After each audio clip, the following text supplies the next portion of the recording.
مالك يوم الدين إياك نعبد وإياك نستعين اهدنا الصراط المستقيم صراط الذين أنعمت عليهم غير المغضوب عليهم ولا الضالين آمين اللهم صل على محمد وعلى آل محمد كما صليت على إبراهيم وعلى آل إبراهيم إنك حميد مجيد اللهم بارك على محمد وعلى آل محمد كما باركت على إبراهيم وعلى آل إبراهيم إنك حميد مجيد ربنا آتنا في الدنيا حسنة وفي الآخرة حسنة وقنا عذاب النار آمين ربي زدني علما وقال الله تعالى أعوذ بالله من الشيطان الرجيم ألف لام ميم ذلك الكتاب لا ريب فيه هدى للمتقين الذين يؤمنون بالغيب ويقيمون الصلاة ومما رزقناهم ينفقون والذين يؤمنون بما أنزل إليك وما أنزل من قبلك وبالآخرة هم يوقنون أولئك على هدى من ربهم وأولئك هم المفلحون আজকের জলসার সুযোগ্য নির্বাচিত যোগ্যতম সভাপতি উপস্থিত আমন্ত্রিত ওলামায়ে কেরামগণ বিজ্ঞাপিত অবিজ্ঞাপিত আজকের এই জলসার অতিথিবৃন্দ শ্রোতা হিসাবে যারা এসেছেন চলে গেছেন নারী পুরুষ আবাল বৃদ্ধ বনিতা নির্বিশেষে সকলকে জানাচ্ছি আন্তরিক শুভেচ্ছা ভালোবাসা প্রেম মোবারকবাদ ধন্যবাদ সাধুবাদ স্নেহাশিস যথাক্রমে শ্রেণীগতভাবে আলহামদুলিল্লাহ আমি আরবিতে আল্লাহর প্রশংসা আদায় করেছি তথাপিও আমরা একজন বাঙালি ওই জন্য বাংলাতেও তার প্রশংসা আদায় করি যে মহান রব একটি মসজিদ কেন্দ্রিক আয়োজিত একটি দ্বীনি মজলিসে বসে হাদিস এবং কোরআন শোনার এবং কাউকে বলার তৌফিক দান করেছেন সংক্ষিপ্ত আকারে ছোট্ট একটি শব্দ দিয়ে প্রশংসা জ্ঞাপন করি আলহামদুলিল্লাহ অতঃপর বিশ্ব বরেণ্য নেতা বৈপ্লবিক প্রণেতা সৈয়দুল মুরসালিন ইমামুল আম্বিয়া নবী মুহাম্মদুর রাসূলুল্লাহ সাল্লাল্লাহু আলাইহি ওয়াসাল্লামের উপর অজস্র দরুদ শান্তির ধারায় বর্ষিত হোক আল্লাহুম্মা আমিন আল্লাহুম্মা সাল্লি আলাইহি আলহামদুলিল্লাহ আমার আগে যিনি বক্তব্য রাখছিলেন অত্র এলাকার কৃতি সন্তান জনাব হাফেজ নজরুল সাহেব হাফেজাহুল্লাহ উনি দীর্ঘদিনের বক্তা অনেক জ্ঞানগর্ভ আলোচনা করেছেন আর সত্যি এটা আমিও মনে করি যে পৃথিবীতে কোনো জীবিত জান্নাতি মানুষকে দেখতে হলে তাহলে এরকম মানুষদেরকে দেখা উচিত আর এরকম মানুষদের থেকে অনেক মানে আল্লাহর নিদর্শনাবলী ফুটে ওঠে আল্লাহু আকবার আল্লাহ ওনাকে দিনের জন্য কবুল করুক আমিন সভাপতি সাহেব বেশ আক্ষেপ জড়িত কণ্ঠে কয়েকটি কথা বললেন। আলহামদুলিল্লাহ, ওনার কথাটা আমি বারবার সোশ্যাল মিডিয়াতেই বলি যে আজকের সমাজের এই অবস্থা কেন, এই অবস্থা কেন। সমাজের মূলত অবস্থা, আমি কি নিয়ে আলোচনা করব ওটা পরে বলছি। ওনার কথার পরিপ্রেক্ষিতে আমি দুটো একটা কথা বলছি। এই কথাটা বলা অত্যন্ত জরুরি বলে মনে করছি। সেটা হচ্ছে এই সমাজ অধঃপতন। উনি বললেন বাগদাদের কথা, ফিলিস্তিনের কথা, উনি অনেক জায়গার কথা তুলে ধরলেন যে মুসলিমদের এই অবস্থা কেন। মুসলিমদের এই অবস্থার পিছনে অনেক কারণের একটি কারণ হচ্ছে যে আমরা শিক্ষিত মানুষদেরকে উপযুক্ত স্থানে বসাতে পারিনি। মুসলিমদের অধঃপতনের কারণের এটা একটা মূল কারণ যে যাকে যে চেয়ারটা দেওয়ার কথা বা দরকার সেটা আমরা দিতে পারিনি। আজও পর্যন্ত চায়ের দোকানে বসে বা পাঁচজন যেখানে বসে, এরকম কোনো জায়গাতে দেখবেন যে আমরা অনেক সময় সরকারের বিরুদ্ধে কথা বলি না, এই সরকার এই করছে, এই করছে, তাই করছে, গ্রামের মোড়ল চোর, এই প্রধান টাকা চুরি করেছে, অমুক ও ইন্দিরা বাসনের ঘর মেরে দিয়েছে, ও এই করছে, তাই করছে। এগুলো করি কি করি না? করি না? করি। কোন জায়গায় অবস্থাটা খারাপ, মূল সূত্রটা আগে ধরতে হবে যে কোন জায়গায় যে প্রধান চুরি করেছে, এই চুরি করার পিছনের কারণটা কি, কে একে চুরি করতে বলল, আর এ চুরি করার সুযোগ পেল কেন, এইগুলো আগে ভাবতে হবে। এক, আমি মমতাজুল ইসলাম, আমি লেখাপড়া জানি না, আমি একজন যেটাকে ভেতো বাংলায় বলে গণ্ডমূর্খ লোক। বুঝে উত্তর দেবেন, আমি আল্লাহর কসম রাজনৈতিক লোক নয়। আমি এবারে ভেবেছি যে তৃণমূল থেকে পঞ্চায়েত ভোটে দাঁড়াবো। হাফেজ নজরুল সাহেব একজন মারাত্মক শিক্ষিত মানুষ, ধরে নিন। উনি মানে কি বলবো, ওনার ডিগ্রি শেষ নেই। উনি এবার আপনাদের গ্রামে সিপিএম থেকে দাঁড়াবে। আচ্ছা বলুন তো কে জিতবে ভোটের ফলাফলে? বলুন। আমি গণ্ডমূর্খ, আমি টিএমসি থেকে দাঁড়ালাম, আর নজরুল সাহেব সিপিএম থেকে দাঁড়িয়েছেন। বোঝানোর জন্য বলছি জাস্ট। বলুন তো জেতার সম্ভাবনা বেশি কার? হ্যাঁ, আমার না নজরুল সাহেবের? নজরুল সাহেবের। তার মানে বোঝা গেল যে আমরা যোগ্য মানুষকে স্তব্ধ করে দিয়েছি, তাকে মূল জায়গায় পৌঁছতে দিইনি। তাহলে আমি গণ্ডমূর্খ, আমি এখন চুরি করছি, তা আমার চুরি করার সরু লাইনটা তো আপনি করে দিয়েছেন, তাহলে আমি করছি, আপনার দোষ কোথায়? সরকারের বিরুদ্ধে আমরা গালাগালি করি, কেন গালাগালি করছেন? আমাকে পাঠিয়েছেন পার্লামেন্টে, আমার দ্বারা পার্লামেন্টের কি কাজ হতে পারে বলুন? আমার মতো একটা চোর গণ্ডমূর্খকে আপনি জেনে শুনে পার্লামেন্টে পাঠিয়ে দিলেন, অথচ একজন শিক্ষিত মানুষকে চেয়ার থেকে নামিয়ে দিলেন। এই জাতি পরিত্রাণ পাবে? এই জাতি কখনো ভালো কিছু পেতে পারে? কখনই পেতে পারে না। এর জন্য কেউ দায়ী নয়, এর জন্য আপনি, আমি, আমার কমিউনিটি দায়ী, আর অন্য কেউ দায়ী নয়। নাম্বার দুই, উনি একটা কথা বললেন যে মাদ্রাসা মসজিদের ইমাম শিক্ষকদের বেতন এটা ওটা, এর পিছনে একটা মারাত্মক কোরআনের আয়াত লুকিয়ে আছে, যা আলেম ওলামারা গবেষণা করে কে বলেছে জানি না, তবে আমি বেশ কয়েক জায়গায় বলেছি। এই তোমরা চিল্লামিল্লি করিও না, আমি কি বিয়ে করতে এসছি নাকি তো তুমি এত ক্যামেরা করছো আমাকে? বস, চুপচাপ মেরে বস। তুই বাচ্চা ছেলে, ক্যামেরা কি বুঝিস? বস।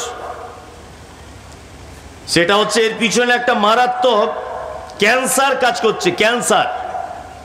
সভাপতি সাহেব জ্ঞানী মানুষ, আমি ওনাকে ব্যাপারটা ভাবার জন্য অনুরোধ করছি যে আমার কথাটা আপনি ভাবুন তো, এবং আমার কথা আপনার কাছে গ্রহণযোগ্যতা কতটা পাচ্ছে জানি না, আপনাদের কাছেও কতটা পাবে জানি না, তবে এটা আমার অল্প বিদ্যার গবেষণার কথা বলছি। এক, আল্লাহ সুবহানাহু ওয়া তাআলা বলছেন, কুল হাল ইয়াস্তাবিল্লাযীনা ইয়ালামুনা ওয়াল্লাযীনা লা ইয়ালামুন। নবী আপনি বলুন, যারা জানে আর যারা জানে না, এরা দুজনা কখনোই সমান নয়। সমান? একজন শিক্ষিত আর একজন অশিক্ষিত লোক, এরা দুজন সমান? সমান নয়, কখনোই সমান নয়। আচ্ছা বলুন, এখানে আল্লাহ কি জানার কথা বলছেন? কি জানার কথা বলছেন? আপনি একটু ধারণা দিয়ে বলুন তো। জানা আছে কারণ? জানা নেই। এক কথাতে বুঝে নেন যে যার ভিতরে দ্বীনের জ্ঞান নেই, কোরআনের জ্ঞান নেই, হাদিসের জ্ঞান নেই, রাসূলের পদ্ধতি সম্পর্কে সে ওয়াকিবহাল নয়, এর ব্যাপারে আল্লাহ সুবহানাহু ওয়া তাআলা বলছেন ও আর একটা এমনি লোক, দুজনের ভিতরে ডিফারেন্স এতটাই। এটা একটা আয়াত হলো। দুই, আল্লাহ তাআলা এই বিষয়ে অন্য এক জায়গাতে আয়াত বলছেন, কুল হাল ইয়াস্তাবিল আমা ওয়াল বাসীর ওয়াদ-দুলুমাতি ওয়ান-নূর। নিশ্চয়ই শিক্ষিত লোক চক্ষু বিশিষ্ট আর অশিক্ষিত লোক অন্ধের মতো। বলুন এখানে আল্লাহ কি বোঝাতে চেয়েছেন? তার মানে বোঝা গেল যাদের ভিতরে দ্বীনের জ্ঞান আছে এরা শিক্ষিত লোক আল্লাহর ভাষা অনুযায়ী। যাদের ভিতরে দ্বীনের জ্ঞান নেই এ লোকটা আল্লাহর কাছে কিছুই জানে না, তাই তো?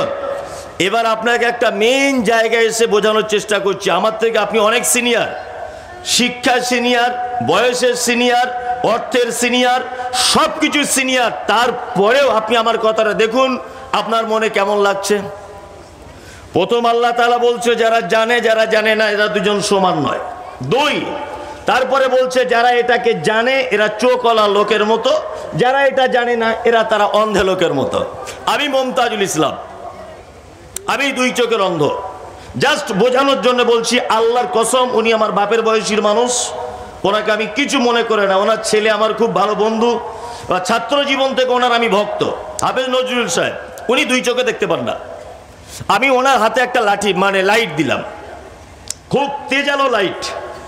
এই লাইটটা দিয়ে বললাম, হাফেজ নজরুল সাহেব আপনি এই 10টা লোককে একটু মেন রোডে তুলে দেন, রাতে ওরা দেখতে পাবে না, কোথায় জমির আলে টালে পড়ে যাবে। আপনার দায়িত্ব, আপনি লাইটটা জ্বেলে একটু দয়া করে রাস্তায় পৌঁছে দেন। আচ্ছা বলুন তো, এই লাইট নিয়ে ওই 10 জন সুস্থ মানুষকে ওই মেন রোড পর্যন্ত পৌঁছাতে হাফেজ নজরুল সাহেবের পক্ষে সম্ভব না অসম্ভব? সম্ভব না অসম্ভব? অসম্ভব। হাফেজ নজরুল সাহেবের লাইটই বাকি, রাতই বাকি, সব সময়তেই একই। আগেই বলেছি যে উনি আমার বাপের বয়সের মানুষ, উনি কিছু মনে করবেন না। তাহলে বোঝা গেল যে অন্ধ মানুষের কাছে যদি লাইট দিয়ে দেওয়া হয় তাহলে সে কখনো সঠিক রাস্তা দেখাতে পারে না। আজকে মাদ্রাসা মসজিদ, আল্লাহর ভাষাতে যারা অন্ধ, যাদের দ্বীনের জ্ঞান নেই, মাদ্রাসা মসজিদ যাদেরকে মূল দায়িত্ব দেওয়া হয়েছে আল্লাহর ভাষাতে, এরা প্রত্যেক মানুষ, অধিকাংশ মানুষ অন্ধ, কারোর ভিতরে দ্বীনের জ্ঞান নেই। 900 গ্রামের বেশি টাকাওয়ালা, 900 গ্রামের সব থেকে ক্ষমতাবান মানুষ, 9 গ্রামের সব থেকে মানে কি বলবো বিচক্ষণ মানুষ রাজনৈতিক ব্যাপারে, এই রকম লোককে টেনে এনে আমরা মাদ্রাসা মসজিদের দায়িত্ব দিয়ে দিয়েছি।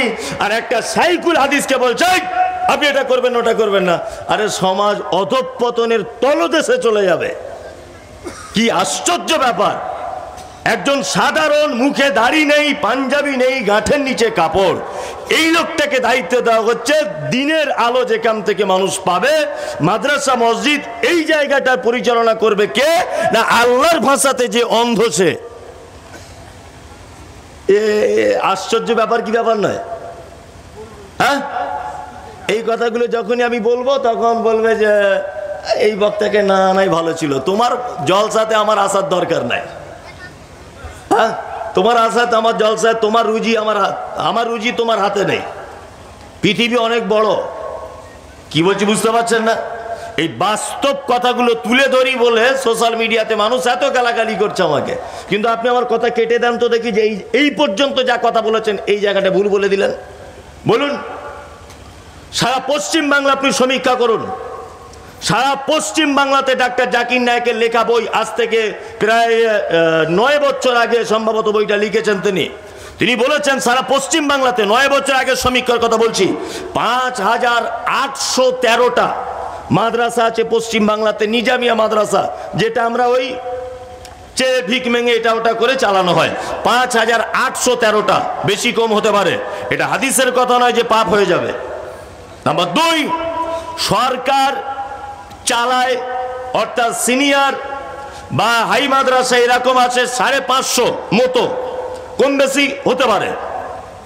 এই 550 মাদ্রাসা সরকারের অধীনে থাকে, আর 5813টা মাদ্রাসা আমরা চালাই, জনগণের সরকার।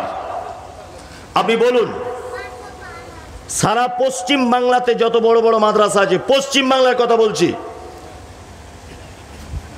সারা পশ্চিম বাংলার মাদ্রাসাগুলিতে ছাত্র পড়াশোনা করার পরেও হয় না। ভালো আলেম হতে গেলে যেতে হয় কোথায়? মাদ্রাসা পড়া কেউ আছেন? ওই উত্তরপ্রদেশে যেতে হয়, দিল্লি যেতে হয়, সাহারানপুরে যেতে হয়, কাউকে মুম্বাই যেতে হয়, কাউকে মোড় ছুটতে হয়, হয় কি হয় না? তার মানে পশ্চিম বাংলাতে একটা এইরকম কোনো প্রতিষ্ঠান নেই এই 5500 মাদ্রাসার ভিতরে যেখানে ছাত্র তৈরি করে ওই মাদ্রাসায় বুখারীর দার্স দিবে, এরকম কোনো মাদ্রাসা খুঁজে পাওয়া যাবে না, ইল্লা মাশাআল্লাহ একটু দূর থাকতে পারে। এর কারণ কি? নাম্বার 2, সারা পশ্চিম বাংলা যত মিশনগুলি আছে, সমস্ত মিশনগুলি আপনি তাকিয়ে দেখুন, আজকে 1 তলা, কালকে 2 তলা, তারপরের দিন 10 তলা। আর মাদ্রাসাগুলো সারা জীবন, ওগো আল্লাহ দয়াময় দয়ারি সাগর, আল্লাহ জান্নাতে ভরে দাও, 5000 টাকা দিল, এই চলছে কি চলছে না?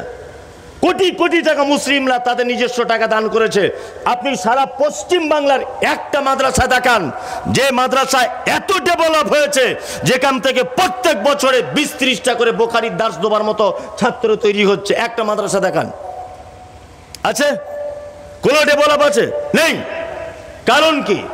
কারণ মিশনগুলো যারা পরিচালনা করে এরা হচ্ছে জেনারেল শিক্ষিত লোক, তারা ওই ব্যাপারটা ভালো জানে, কোন মাস্টার কোন সাবজেক্টের জন্য লাগবে, কোন ছাত্রকে কোন মাস্টারের কাছে ফেলতে হবে, এটা তারা জানে, কারণ তারা সেই লাইনের লোক।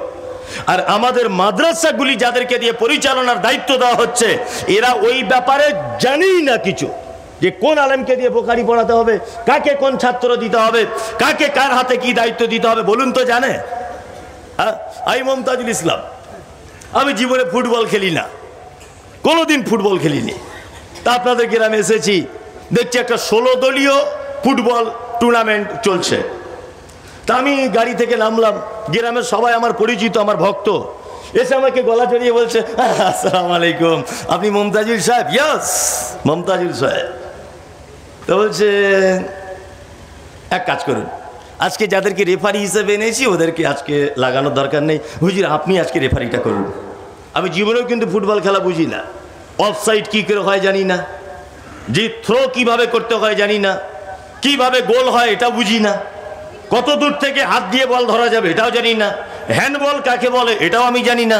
তা আমার হাতে রেফারিটা করার জন্য বাঁশি তুলে দেওয়া হলো। আচ্ছা বলুন তো, 16 দলের খেলা শেষ পর্যন্ত পৌঁছাবে না 10-12টা প্লেয়ার সঙ্গে সঙ্গে জঙ্গিপুর মহকুমার হাসপাতালে ভর্তি হয়ে যাবে? কোনটা? সঙ্গে সঙ্গে ভর্তি হয়ে যায় মারামারি করে। কারণ আমার খেলা সম্পর্কে কোনো কিছুই জানা নেই, আমি ভুল জায়গাতে বাঁশি বাজিয়ে দেবো। কি বলছি বুঝতে পারছেন না? আমি মমতাজুল ইসলাম, আপনি আমাকে স্টেজে তুলুন বক্তব্য দেওয়ার জন্য, আপনি বল খেলার মাঠে কেন আমাকে লাগালেন? আমি তো ওই জায়গার জন্য নয়। হ্যাঁ, উনি রিটায়ার্ড করেছেন হাই স্কুল থেকে, উনি হাই স্কুল থেকে অঙ্কের টিচার ছিলেন। আরে অঙ্কের টিচার ছিলেন, উনি অঙ্ক ভালো বোঝেন, হিসাবের জন্য শুধু ওনাকে রাখুন। আর মাদ্রাসার যার আঙুল ঘোরানীতি চলবে, তিনাকে হতে হবে দিনের ব্যাপারে জ্ঞানী মানুষ, এটা মাথায় রাখতে হবে। এই ভুলগুলো আপনার বাপ দাদু করে এসেছে, আপনিও করছেন, মারাত্মক বিপদে পড়ে যাবেন আগামী দিন। আমি মমতাজুল ইসলাম আপনাকে কথা বলে রেখে যাচ্ছি, আমার মায়ের হিসাব অনুযায়ী আমার 32 বছর বয়স চলছে, আমার 32 বছর বয়সের মধ্যে 10-12 বছর বয়স বাড়িতে কেটে গেছে, বাকি জীবন সমাজে কেটেছে। এতে আমার যা অভিজ্ঞতা, আমার নিজস্ব যে এক্সপিরিয়েন্স, এই পর্যন্ত যা বললাম, আপনার মনে কি হলো? কথাটা বাস্তব বললাম না অবাস্তব? আপনার কি মনে হলো, বাস্তব না অবাস্তব? একেবারেই। আর এটাও একটা কথা বলি, কাউকে আবার সেক্রেটারি না হলে দেখছি গোপ ফুলিয়ে বসে আছে, বলছে দান করবো না, তাই না? আমি জানি গ্রামের মেম্বার পঞ্চায়েতের দায়িত্ব না পেলে লোক রাগ করে, কারণ ওখানে কিছু মাল পানি খাওয়ার ব্যাপার থাকে। যদি আপনাদের এলাকার পঞ্চায়েত প্রধানরা খায় না, আমাদের অধিকার খায়। আপনাদের এখানে খায় না? ওটা আমি বলবো না, মার খাবো, ওতে আমি নাই, ওই ভুল কাজ আমি করি না, আমাদের ওদিকে খায়। পঞ্চায়েত ভোটে না দাঁড়াতে পারলে আমি জানি ক্ষুব্ধ হয় মানুষ, দল পাল্টিয়ে অন্য দল করে। এ আবার দেখছি মাদ্রাসার দায়িত্ব না পেলে ও দান করে না, অন্য জায়গায় গিয়ে নামাজ পড়ে। তার মানে কি বুঝে নিতে হবে মালের কোনো সার্থক আছে। কি বলছি বুঝতে পারছেন না? মসজিদের সেক্রেটারি করেনি, ওই মসজিদের নামাজ পড়তে যায় না কেন? এই চরিত্রটা কেন আপনার? আরে বরং দায়িত্ব না থাকলে আরো বেশি কাজ করা যায়, যায় না? যায়। আলেম ওলামাদের সম্মান করুন, আর মাদ্রাসা মসজিদগুলো দায়িত্ব ভালো লোককে দেন। সত্যি আমার আশ্চর্য লাগে যে কমিটি নির্বাচন করা হচ্ছে মসজিদের, আমরা ইমাম নির্বাচন করি, ইমামের ইন্টারভিউ নিই। কি ইন্টারভিউ? যে কত ভালো কেলাত করতে পারে, কত ভালো গজল গাইতে পারে, গলার কণ্ঠটা কত ভালো। এটা আমরা করি কি করি না? অথচ কখনই আমরা এই দায়িত্ব গ্রাম্যভাবে নিই না যে মসজিদের যারা দায়িত্বে থাকবে লোকটা 5 ওয়াক্ত নামাজ পড়ে কিনা, ইমামের অনুপস্থিতিতে লোকটা নামাজ পড়িয়ে দেওয়ার ক্ষমতা রাখে কিনা। কেউ আমরা এটা বলি? বলি না। আল্লাহ জাতিকে তুমি হেফাজত করো, আমিন। অধঃপতনের অনেক কারণের দুটো কারণ আপনাদেরকে বলে দিলাম। কথাটা কি যুক্তিযুক্ত হলো বলে মনে হয়? একদম। আপনার কাছে ভালো লাগলেও ভালো, না লাগলেও আলহামদুলিল্লাহ। আমি জানি এ কথা সবাই নিতে পারবে না। চলুন এবার পবিত্র আল কোরআনের আমি একটা সূরার একটা রুকু নয়, ওই কয়েকটি আয়াত আপনাদের সামনে তেলাওয়াত করেছি। এই কয়েকটি আয়াতকে কেন্দ্রবিন্দুতে রেখে আমি কয়েকটা কথা আগোছালোভাবে একটা একটা একটা একটা করে বলবো। আমি তো এই মুহূর্তে জানেন যে সুর টুর করে আর বলি না, একটা একটা করে বলি, তাতে আপনার ভালো লাগলে শুনুন, না ভালো লাগলে ডিস্টার্ব করবেন না, বসে বসে ঘুমান, কোনো আপত্তি নেই আমার। এক, সর্বপ্রথম আপনাদেরকে বুঝে নিতে হবে দুটো জিনিস। এক, আচ্ছা বলুন তো দেখি, আমরা পৃথিবীতে এসেছি কোন জায়গা থেকে? আমরা পৃথিবী থেকে চলে এসেছি বলুন তো? জান্নাত থেকে। ইয়েস। কোথা থেকে? জান্নাত থেকে। আমি মমতাজুল ইসলাম, আমি বাড়ি থেকে ঈদের পরের দিন বার হয়েছি, 21 তারিখে বাড়ি ঢুকবো, কন্টিনিউ প্রোগ্রাম করব। আমি যতই প্রোগ্রাম করি, যতই টাকা কামাই, যতই ভিআইপিতে খাই, যতই ভিআইপি গাড়ি নিয়ে ঘুরি, আমার কিন্তু 21 তারিখে লাস্ট জলসা করে আমার স্থান কোথায় হবে? বাড়িতে, তাই না? আপনার বাড়িতে মুরগি, হাঁস, গরু সব আছে। এগুলো দেখবেন সারাদিন এদিক ওদিকে ঘোরাফেরা করার পরে আপনার গরুটা কোথায় ঢোকে? আপনার দুতলার উপরে ঢুকে যায় না গোয়াল ঘরে? গোয়াল ঘরে ঢোকে। মুরগি যে ঘরটায় থাকে ওই ঘরটায় ঢোকে। তার মানে সারা পৃথিবীর প্রাণীদের একটা বৈশিষ্ট্য হচ্ছে এই যে সে যেখান থেকে বাগির হয় তার শেষ স্থান সেখানেই হয়, হওয়া উচিত। উচিত কি উচিত নয়? উচিত। এখন আমরা এসেছি কোথা থেকে? জান্নাত থেকে। আমরা তাহলে আবার রিটার্ন করব কোথায়? জান্নাতে। কিন্তু এই যে হাফেজ নজরুল সাহেব বলে দিলেন জাহান্নাম জাহান্নাম জাহান্নাম, এই আবার এলো কোথা থেকে? এ তো আসার কথা নয়, আসার কথা নয়, আসার কথা নয়। এই জায়গাটা ভুলবেন না, এই জায়গাটা থাকুন। নাম্বার 2, আচ্ছা বলুন সারা পৃথিবীতে একটা সন্তানের সব থেকে বড় শত্রুকে বলুন? একটা বাচ্চা শিশু, তার সব থেকে বড় শত্রুকে? হ্যাঁ, তার আব্বা। ইয়েস, তার আব্বা। তার আব্বার মতো বড় শত্রু আর কেউ নেই। দিদি বলছেন এই আবার কেমন কথা, আব্বা আবার শত্রু হয়? দেখুন আপনাকে আমি বুঝিয়ে দিচ্ছি শত্রু হয় কি না হয়। আচ্ছা, আপনি পরীক্ষা দিয়েছিলেন, মাধ্যমিকে ফার্স্ট হয়েছেন, আপনার আব্বা দেখছি বড় বড় রসগোল্লা এনে পাড়ায় বিলি করছে। এই আমার ছেলে আব্দুল্লাহ ফার্স্ট হয়েছে, এলে রসগোল্লা খা, আমার ছেলে ফার্স্ট হয়েছে, আমার ছেলে ডাক্তারিতে চান্স পেয়েছে, আমার ছেলে কেরালা থেকে সৌদি আরবে চলে গেছে, আমার ছেলে 4 বার ওমরা করে এসেছে, নানান খুশির খবর মিষ্টি বিলি করছে। আচ্ছা বলুন তো, ওর বেটা যে চাকরি পেয়ে গেছে, ওর বেটা যে পুলিশ হয়েছে, ওর বেটা যে আর্মি হয়েছে, ওর বেটা যে অমুক হয়েছে তমুক হয়েছে, আচ্ছা বলুন তো এটা কি মূল সফলতা? সফলতা? সফলতা নয়। সফলতা কি? সফলতা হচ্ছে এই সফলতা হচ্ছে এই জায়গাটায় আল্লাহ সুবহানাহু ওয়া তাআলা আমাদেরকে যেখান থেকে পৃথিবীতে পাঠিয়েছেন, এই পৃথিবীতে চাকরি বাকরি সমস্ত কিছুকে উপেক্ষা করে যেখান থেকে আমি এসেছি ওই জায়গাটায় যদি আমি আবার পুনরায় রিটার্ন করতে পারি, তাহলে আমার জীবনের এটাই হচ্ছে সবথেকে বড় সফলতা। সফলতা নাই? সবথেকে বড় শত্রু কেন আপনাকে বললাম? এই যে ঈদের দিনে ঈদ হয়েছে, একটা ছেলে দেখছি মাথার চুল কেটেছে চাইনিজ কাটিং, এইদিকে এরকম কাঁচির দাগ দেওয়া আছে, এইদিকে দেখছি হলুদ কালারের, এইদিকে সাদা কালারের। এরকম আপনাদের দিকে হয় না তো? হয় হয়। সব থেকে বড় শত্রু হচ্ছে পিতা। ও তো জানে যে আমার বেটা রাস্তা অতিক্রম করছে, আমার বেটা রাস্তা থেকে অন্য রাস্তায় ঢুকছে। আচ্ছা বলুন তো, আল্লাহ যেখান থেকে পাঠিয়েছে ওই রাস্তা থেকে না গিয়ে ও জাহান্নামের রাস্তার দিকে যাচ্ছে। আমরা কোনো বাপ কোনোদিন আমরা এই কথা বলতে পেরেছি যে বেটা এটা করিস না? আপনার বেটা কোটি কোটি টাকার মালিক হয়েছে, আপনি খুব বগল বাজিয়ে বলছেন আমার বেটার থেকে ধনী আমাদের গ্রামে আর কেউ নাই।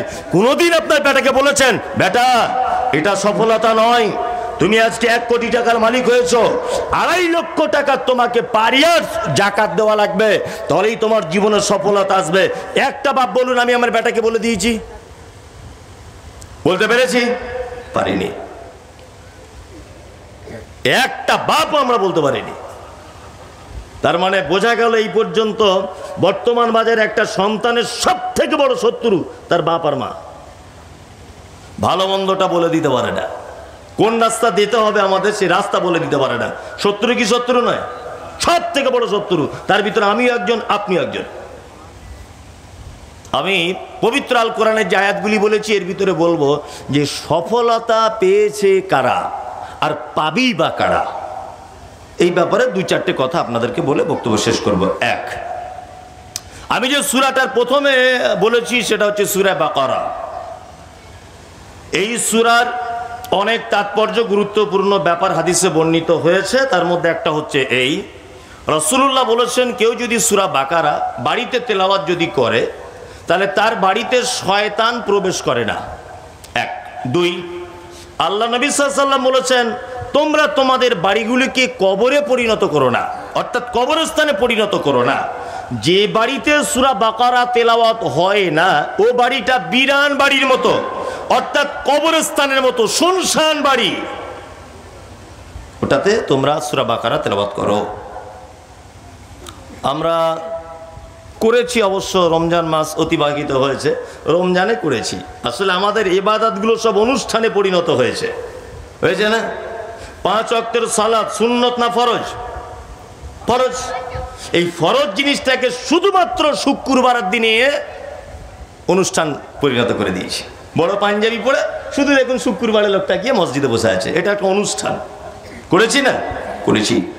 রমজানের সিয়াম এটা একটা ইবাদত, এই ইবাদতটাকে আমরা অনুষ্ঠান করে দিয়েছি। এই সবাই মিলে ইফতার পার্টি দিতে হবে, আজকে অমুক পার্টির ইফতার, কাল অমুক পার্টির ইফতার, ও রোজা করুক না করুক সব গিয়ে ভিড় জমে বিশাল আনন্দ, অনুষ্ঠানে পরিণত করেছি। আল্লাহ নবী সাল্লাল্লাহু আলাইহি ওয়াসাল্লাম বলেছেন, কি বলেছেন? আল্লাহ নবী বলেছেন তোমরা রমজানের শেষ দশকে বিজয় রাত্রিগুলিতে লাইলাতুল কদর খোঁজো, তাই না? সেটাকেও আমরা অনুষ্ঠানে পরিণত করে দিয়েছি। কোনো মসজিদে বলছে 23-এর রাতে আমরা একদম ডিসিশন নিয়েছি, কেউ কেউ বলছে 25-এর রাতে, কেউ বলছে 21-এর রাত, কেউ বলছে 27-এর রাত, কেউ বলছে 29-এর রাত, একেবারে ঢোল তবলা নিয়ে 4টে গরু জবাই করে বিরিয়ানি করে। আপনাদের দিকে হয় না? কলকাতার দিকে হয়, হয় কি হয় না? আপনাদের দিকেও হয়? বিশাল একটা দিনকে নির্দিষ্ট করে ওটা অনুষ্ঠানে পরিণত করে দিয়েছি, করে দিয়েছি না? ঠিক তেমন কোরআন মাজিদ তেলাওয়াত করাটাকেও আমরা অনুষ্ঠানে পরিণত করে দিয়েছি। বৌমা নতুন এসেছিল, বাড়িতে একটা কোরআন ওর আব্বা মারা দিয়েছিল, সেই যে বৌমা ভালো কাপড়ে জড়িয়ে রেখেছে, কবে রমজান মাস আসবে বৌমা জোহরের গোসল করে তবেই কোরআনটা নিয়ে বসবে। 11 মাস বৌমা সিরিয়ালে ব্যস্ত থাকে, ও খোলার টাইম পায় না। এটা একটা অনুষ্ঠান ভেবেছে। ভেবেছে কি ভাবিনি? ভেবেছে। আমি পবিত্র আল কোরআনের সূরা বাকারা এর আয়াত আমি একটা একটা করে, এটা আমার মুখস্থ, তবু আমার সিরিয়াল বাই বলতে যাতে সুবিধা হয় ওই জন্য কোরআন মাজিদটা দেখে দেখে আপনার সামনে বলছি। এর ভিতরে যে কত তথ্য ভরা আছে আপনি অবাক হয়ে যাবেন, বিস্ময় অভিভূত হবেন যে এইসব কথাগুলো আপনি বলছেন কোথা থেকে। এক, বিসমিল্লাহির রহমানির রহিম। আল্লাহ বলছেন আলিফ লাম মিম। পবিত্র আল কোরআনে 29টি সূরার ভিতরে এরকম শব্দগুলি দেখতে পাওয়া যায়। এক, তাহা, ইয়াসিন, কফ, কাফ হা, আলিফ লাম র, এরকম 29টি সূরার ভিতরে এইগুলো দেখতে পাওয়া যায়। এই শব্দগুলো, এগুলোকে আলেম ওলামাদের ভাষাতে বা হাদিসের ভাষাতে বলা হয় হুরুফে মুকাত্তাআত, অর্থাৎ বিচ্ছিন্ন অক্ষরমালা। এর ব্যাখ্যা বিশ্লেষণ নবী মুহাম্মদ সাল্লাল্লাহু আলাইহি ওয়াসাল্লাম তিনি করেননি, আমিও মুমতাজুল ইসলাম করছি না। সাহাবা একরামগণ করেননি, তাবিগণ করেননি, মুহাদ্দিসগণ করেননি, ইমামগণ করেননি, কেউ এ ব্যাপারে কলম চালায়নি, আমিও চালাচ্ছি না, আল্লাহ বেহেতার জানে। নাম্বার 2, আল্লাহ তাআলা বলছেন যালিকাল কিতাব লা রাইবা ফীহি হুদাল লিল মুত্তাকিন। যালিকা বাংলাতে দুটো কথা আছে, একটা হচ্ছে এই, একটা হচ্ছে ওই। এই শব্দটা কাছের মানুষের জন্য ব্যবহার হয়, আর ওইটা দূরের জন্য ব্যবহার হয়। আরবিতে ঠিক ওই রকম একটা শব্দ আছে। এইখানে একটা কুকুর, আরবিতে যদি বলি তাহলে বলতে হবে হাযা কালবুন, এই একটা কুকুর। এই কুকুরটা যদি প্যান্ডেলের ওই দিকে থাকে আমরা কি বলবো? যালিকা কালবুন, ওই একটা কুকুর। আল্লাহ সুবহানাহু ওয়া তাআলা বলছেন যালিকাল কিতাব, ওই কিতাবে কোনো সন্দেহ নেই। কিতাব তো এইটা, কোরআন এইটা না? অথচ আল্লাহ বলছে যালিকাল কিতাব, ওই কিতাবে কোনো সন্দেহ নেই। এইখানে একটা মারাত্মক তথ্য লুকিয়ে আছে, তথ্যটা আপনাকে দেওয়ার চেষ্টা করি। নাম্বার 1, আচ্ছা বলুন, কোরআন মাজিদ অবতীর্ণ হওয়ার আগে কোরআন কোথায় রাখা ছিল? কথা বলুন। লাউহে মাহফুজ। এটা আলেম ওলামারা বলেছে কি জানি না, তবে আমি অনেক আগেই থেকে কথা বলছি। আচ্ছা, লাউহে মাহফুজ বলতে আপনি কি বুঝেছেন এতদিন বলুন? লাউহে মাহফুজ বলতে আপনি কি বোঝেন? আপনি লাউহে মাহফুজ মানে বক্তব্য শুনেছেন বন্ধুরা আমার। লাউহে মাহফুজ মানে এমন একটা ঘর, যে ঘরের ভিতরে কোরআন একেবারে রাখা ছিল। শুনেছে কি শোনেনি? আর কিছুই বুঝে নাও।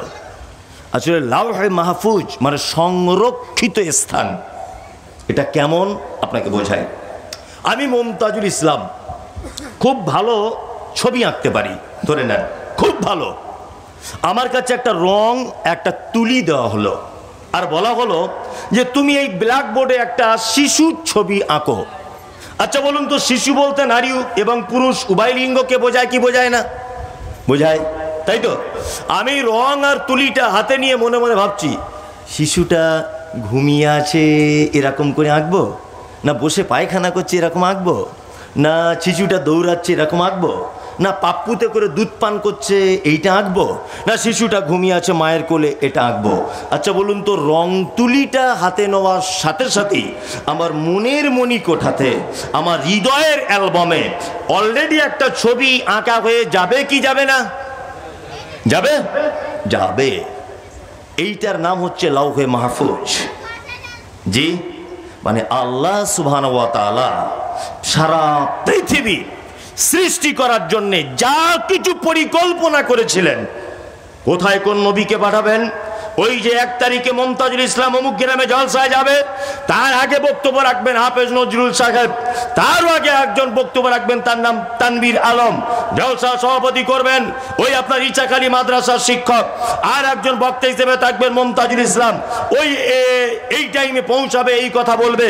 এই টোটাল পরিকল্পনা আল্লাহ সুবহানাহু ওয়া তাআলা যা কিছু করে রেখে দিয়েছিলেন, এই টোটাল পরিকল্পনার জগৎটার নাম হচ্ছে লাউহে মাহফুজ। ওই জন্য এবার আপনাকে আবার বলছি, পবিত্র আল কোরআন একেবারে অবতীর্ণ হয়েছে না দীর্ঘ টাইম, অর্থাৎ 23 বছর যাবত টাইম লেগেছে। কোনটা? 23 বছর। এইবার একটা আরেকটা কথা বলে দিই, এই যে আল্লাহ তাআলা বলছেন আলিফ লাম মিম যালিকাল কিতাব, ওই কিতাবে কোনো সন্দেহ নেই। ওই কিতাব বলতে ওই যে লাউহে মাহফুজে এখনো যেগুলো অবতীর্ণ হতে বাকি রয়েছে, যেটা অবতীর্ণ হয়ে গেছে এইটাতে তো সন্দেহ নেই। আল্লাহ তাআলা আবার বলছেন যেটা এখনো অবশিষ্ট ওইটাতেও কোনো সন্দেহ নেই। এর আর একটা ব্যাখ্যা এইভাবে হতে পারে, পবিত্র আল কোরআন আসার আগে আরো 3টি কিতাব এসেছিল, এটা আপনার জানা আছে? আছে। তবে এই 3টি কিতাব সম্পর্কে আপনাদের একটু জানিয়ে দিই। 1 তাওরাত, 2 জাবুর, 3 ইনজিল। পবিত্র আল কোরআন বিভিন্ন প্রেক্ষাপট, বিভিন্ন কারণে, বিভিন্ন পদ্ধতিতে, বিভিন্ন সময়ে দীর্ঘ লং টাইম 23 বছর যাবত হযরত মুহাম্মদ সাল্লাল্লাহু আলাইহি ওয়াসাল্লামের উপর অবতীর্ণ করা হয়েছে। তাওরাত লং টাইম নয়, একদিনে একেবারেই নবীজিকে দান করে দেওয়া হয়েছে। ইনজিল একই দিনে ঈসা আলাইহিস সালামকে দিয়ে দেওয়া হয়েছে। জাবুর একই দিনে দাউদ আলাইহিস সালামকে দিয়ে দেওয়া হয়েছে। দীর্ঘ টাইম লাগানো হয় নি। একটু ধারণা দিয়ে দিলাম। আল্লাহ বলছেন জালিকাল কিতাব লা রাইবা ফি হুদাল লিল মুত্তাকিন। এই কোরআনের ভিতরে কোনো সন্দেহ আছে? কারণ মনে হচ্ছে যে সন্দেহ আছে বলে মনে হয়? আরে সন্দেহ তো দূরের কথা, সারা পৃথিবীতে এর মতো সঠিক বিচার পদ্ধতি, এর মতো জীবনযাপন, এর মতো সুস্পষ্ট হেদায়েতের কিতাব আর দ্বিতীয় একটাও নেই। আছে? নাই। যদি বলছেন তার প্রমাণ, এই দেখুন আপনাকে দুটো একটা জিনিস দুনিয়াবি দৃষ্টান্ত দিই। এক, এই যে ছেলেটা বসে আছে আমার বাম দিকে, আমার বাম দিকে এই ছেলেটা যে বসে আছে, এই ছেলেটার বাড়ি হচ্ছে বীরভূম জেলাতে, বীরভূম জেলা বাড়ি। এদেরই গ্রামের একটা ছেলে, এদেরই গ্রামের, এদের পাড়াতেই বাড়ি। কিছুদিন আগে প্রথম লকডাউনের সময় এনআইএ মাওবাদী বলে, বাংলাদেশি বলে ছেলেটার নাম রেজাউল, তাকে অ্যারেস্ট করেছে। কোথা থেকে? না, কলকাতা যাচ্ছিল ছেলেটা কাজে, তাকে ডানকুনি থেকে বাস থেকে স্পেশাল পুলিশ ফোর্স দিয়ে তাকে অ্যারেস্ট করে দীর্ঘ 3-3.5 বছর যাবৎ জেল খেটে এসেছে। ঠিক বলছি কি না? রেজাউল ছেলেটার নাম। গ্রাম ঘুড়িশা, হাফেজ নজরুল সাহেব জানেন ঘুড়িশা গ্রাম, উনি গ্রামটা হয়তো শুনে থাকবেন। রেজাউল দীর্ঘ 3 থেকে 3.5 বছর পরে আজকে 3 মাস মতো না 2 মাস মতো হলো জেল থেকে ছাড়া পেয়েছে। এটা ভারতবর্ষের সংবিধান। ছেলেটা ছাড়া পেয়েছে। লাস্ট পর্যন্ত কি হলো? লাস্ট পর্যন্ত তাকে এটা রিপোর্ট করা হয়েছে বা এটা কোর্ট থেকে জানানো হয়েছে। 3.5 বছর পরে বলছে এই রেজাউল নয়, অন্য রেজাউল। 3.5 বছর পরে বলা হচ্ছে ভুল করে একে ধরা হয়েছে। একদম রাইট, আপনি তো ভালো জানেন। আপনার ছাত্র 3.5 বছর পরে বলছে এই রেজাউল নয়, অন্য রেজাউল। কি বুঝলেন আপনি? এর নাম মানুষের তৈরি করা সংবিধান। এমন এক সংবিধান যে একটা মানুষকে দোষী সাব্যস্ত করতে টাইম লেগেছে 3.5 বছর, তারপরে বলছে নির্দোষ। এটা মানুষের তৈরি করা বিধান। তাই এবার আপনাকে একটা কথা বলি, কোরআন সন্দেহ তো দূরের কথা, সারা পৃথিবীতে যত কিতাব রয়েছে, সারা পৃথিবীতে যত বিধান রয়েছে, এর থেকে আশ্চর্য আর কোনো বিধান নেই। জ্বলন্ত প্রমাণ, আপনাকে একটা প্রমাণ দেখাই, খুব মনোযোগ দিয়ে শুনুন। পবিত্র আল কোরআনে একটা আয়াত রয়েছে, আয়াতটা স্মরণে আসছে না, যাই হোক। আল্লাহ সুবহানাহু ওয়া তাআলা বলছেন, খুব প্রসিদ্ধ আয়াত কিন্তু মনে আসছে না। আল্লাহ তাআলা বলছেন চোর নারী হোক আর চোর পুরুষ হোক তাকে হাত কেটে দাও। এটা কোরআনে আছে তো? আছে না নেই? আছে। শুনেছেন তো? আছে নেই আপনার জানা দরকার। শুনেছেন? শুনেছেন। চোর নারী হোক আর পুরুষ হোক তার হাত কেটে দাও। এবার আপনি আমার যুক্তি সম্পন্ন কথাটা এবার শুনুন। এক, আচ্ছা আল্লাহ সুবহানাহু ওয়া তাআলা বললেন চোরের হাত কেটে দাও। আমি মুমতাজুল ইসলাম, আমার যদি দুটো হাত কেটেই যদি দেওয়া হয়, আমি চোর। আচ্ছা বলুন তো, আমি অন্য কাউকে দিয়েও চুরি করাতে পারবো কি পারবো না? পরামর্শটা দিতে পারবো তো? পারবো না? নেই, যা ওইখানে ভালো মাল আছে গিলিয়ে পালে আয়, এটা বলতে পারবো কি পারবো না? পারবো। আল্লাহ এটা বললেন না যে চোখ দুটো ধরে এরকম কুঞ্চি দিয়ে গর্ত করে দাও, যে চোখগুলো কানা করে দাও বা অন্ধ করে দাও? আল্লাহ এটা বলতে পারতেন, তাহলে ও পৃথিবীর আর কিছু দেখতে পারতো না, পরামর্শ দিতে পারতো না। দেখবে তবেই তো চুরির পরিকল্পনা করবে, তাই না? আচ্ছা আল্লাহ তো এটাও বলতে পারতেন, এ এক কাজ করো, তো পায়ে হেঁটে চুরি করতে যাবে, তোর পা দুটো কেটে দাও। এটা তো বলতে পারতেন কি পারতেন না? পারতেন। কিন্তু আল্লাহ বলছেন হাতগুলো কেটে দাও। কেন হাত কেটে দিতে হবে? কেন হাত কাটার কথা কেন বললেন আল্লাহ? এর পিছনে মারাত্মক লজিক। কোরআন কি বিধান সেটা আপনাকে বোঝানোর জন্য এই তথ্যগুলো। আপনি ভাববেন না মনে হয় যে এমনি বলে দিচ্ছে। আরে গোলাম হোসেন, এই তথ্যগুলো বার করতে গেলে মাথার ঘাম পায়ে পড়ে যায়। আপনি তো শুধু এখন বসে আছেন, আর আমার এখন ভিতরে আগুন ধরছে, মানে আগুনের মতো জ্বলছে যে কোনটার পরে কি বলবো, মিস হয়ে যাচ্ছে কিনা, কোনটা ভুল বলে দিচ্ছি। এত বড় বড় আলেমরা আছে, বলুন তো টেনশন কি টেনশন নয়? মারাত্মক টেনশন। আবার সোশ্যাল মিডিয়াতে কোটি কোটি লোক দেখছে, যদি ভুল বলে দিই তাহলে আরেক বিপদ। বিপদ কি বিপদ নয়? ওই জন্য আপনাকে আমি আস্তে আস্তে করে বোঝাচ্ছি কোরআন কত আশ্চর্য কেতাবের। শুধু দেখুন, সন্দেহ তো দূরের কথা। আমি মমতাজুল ইসলাম স্টেজে বসে আছি, সভাপতি সাহেবের একটা 50,000 টাকা দামের মোবাইল আছে। কোরআনের বিচার দেখুন। মোবাইলটা উনি এই টেবিলের উপরে রেখে দিয়েছেন, এই যে মোবাইলটা রেখে দিয়েছেন। আমি প্রথমে স্টেজে উঠে এরকম দেখলাম, ওরে বাবা, তো অ্যাপেলের সেট, তো এটা ঝেড়ে দিতে হবে। মনে মনে ভাবছি, প্ল্যান করছি মনে মনে, সভাপতির ওই মোবাইলটা আমি চুরি করব। মনে মনে ভাবছি, তা ভালো, চুরি করব, তা কী করে করব না। আস্তে আস্তে আস্তে আস্তে পায়ে হেঁটে আমি ওই মোবাইল পর্যন্ত গেলাম। যাওয়ার পরেও কিন্তু মোবাইলটা ওখানে আছে। সবাই যেহেতু একটু অন্যমনস্ক যেই হয়েছে, আমি মোবাইলটা তুলে হাতে করে ফট করে পকেটে ভরে দিয়েছি। কোরআনের বিচার দেখুন। কোরআন বলছে চুরি করার জন্য মনে মনে সংকল্প করেছে, ওর মনের কোনো অপরাধ নেই। আর পায়ে হেঁটে মোবাইল পর্যন্ত পৌঁছাতে কিন্তু পা কাটা যাবে না। হাত কেন কাটা যাবে? শেষ ডিসিশন, শেষ পাপ কাজটা পকেটে ভরতে সহযোগিতা গোটা অঙ্গ প্রত্যঙ্গের ভিতরে। বলুন তো কে করেছে? হাত। ইয়েস, এর নাম হচ্ছে কোরআন। চোখ দেখেছে, মোবাইল ওখানে আছে, কিন্তু চোখ পকেটে ভরতে পারেনি। পা হেঁটে গেছে, পকেটে ভরতে পারেনি। মস্তিষ্ক বলেছে চুরি করতে, পকেটে ভরতে সক্ষম হয়নি। ফাইনাল কাজ করেছে কে? হাত। আল্লাহর বিধান হচ্ছে চোরের হাত ধরে কেটে দাও, মেন অপরাধী সাজা হবে। এটা হচ্ছে কোরআনের ফয়সালা। আর 3.5 বছর পরে ফয়সালা এই রেজাউল নয়, অন্য রেজাউল। তার মানে সারা পৃথিবীর শ্রেষ্ঠ বিধান কি বলে মনে হয়? কথা বলুন একটু, তবেই তো ভালো লাগবে। আল কোরআন। আপনি এখনো এই জায়গা, এই কেতাবটা থেকে এখন আপনি দূরে চলে যাচ্ছেন। অবাক লাগে না আপনার? হুদাল্লিল মুত্তাকিন। আল্লাহ সুবহানাহু ওয়া তাআলা বলছেন এটা শুধুমাত্র উপকার করবে। এর থেকে কোরআন মাজিদ থেকে শুধুমাত্র ফায়দা তারাই পাবে যারা হবে মুত্তাকি। হিদায়াত কারা পাবে? মুত্তাকি। বাংলাদেশের একজন বিতর্কিত লেখিকা, নাম বলতেও ঘৃণা করে, ময়মনসিংহে বাড়ি, তার নাম তাসলিমা নাসরিন। নাম শুনেছেন? নাম শুনেছেন। নামে কিন্তু মুসলমান। মুসলমান নয়, নামে মুসলমান, কিন্তু মেয়েটা এত উচ্চ শিক্ষিত, অনেক বই লিখেছে, এবং বই লিখতে লিখতে এক পর্যায়ে আল্লাহর নবীর ব্যাপারে পর্যন্ত মন্তব্য করে দিয়েছে। করেছে কি করেনি? করেছে।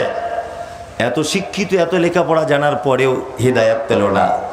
ভারতবর্ষের প্রাক্তন রাষ্ট্রপতি, ওনার মতো বড় বিজ্ঞানী আর কোনো বিজ্ঞানী আজও পর্যন্ত নেই। পরমাণু বিজ্ঞানী, আল্লাহু আকবার, যার বিদ্যার ডিট কতটা এটা আপনাকে ধারণা করে বলা যাবে না।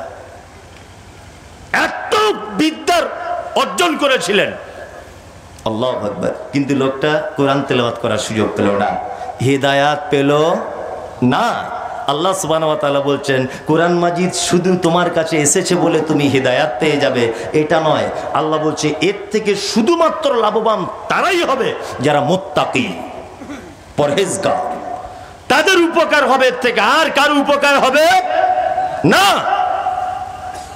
চলুন মুত্তাকি কাকে বলে এটাও একবার দেখে নেওয়া যাক। আল্লাহু আকবার। হযরত ওমর রাদিয়াল্লাহু তাআলা আনহু, বিখ্যাত মানুষ। হযরত ওমর রাদিয়াল্লাহু তাআলা আনহুকে একজন সাহাবী জিজ্ঞাসা করছেন, ওমর, আপনি তো আল্লাহর নবীর সঙ্গে সঙ্গে সব সময়তে থাকেন, আল্লাহর নবীর কাছে কি এই রকম কোন কিছু আপনি শুনেছেন যে মুত্তাকি অর্থাৎ পরহেজগার বলতে আপনি কি বুঝেছেন আর নবীজি কি বলেছেন?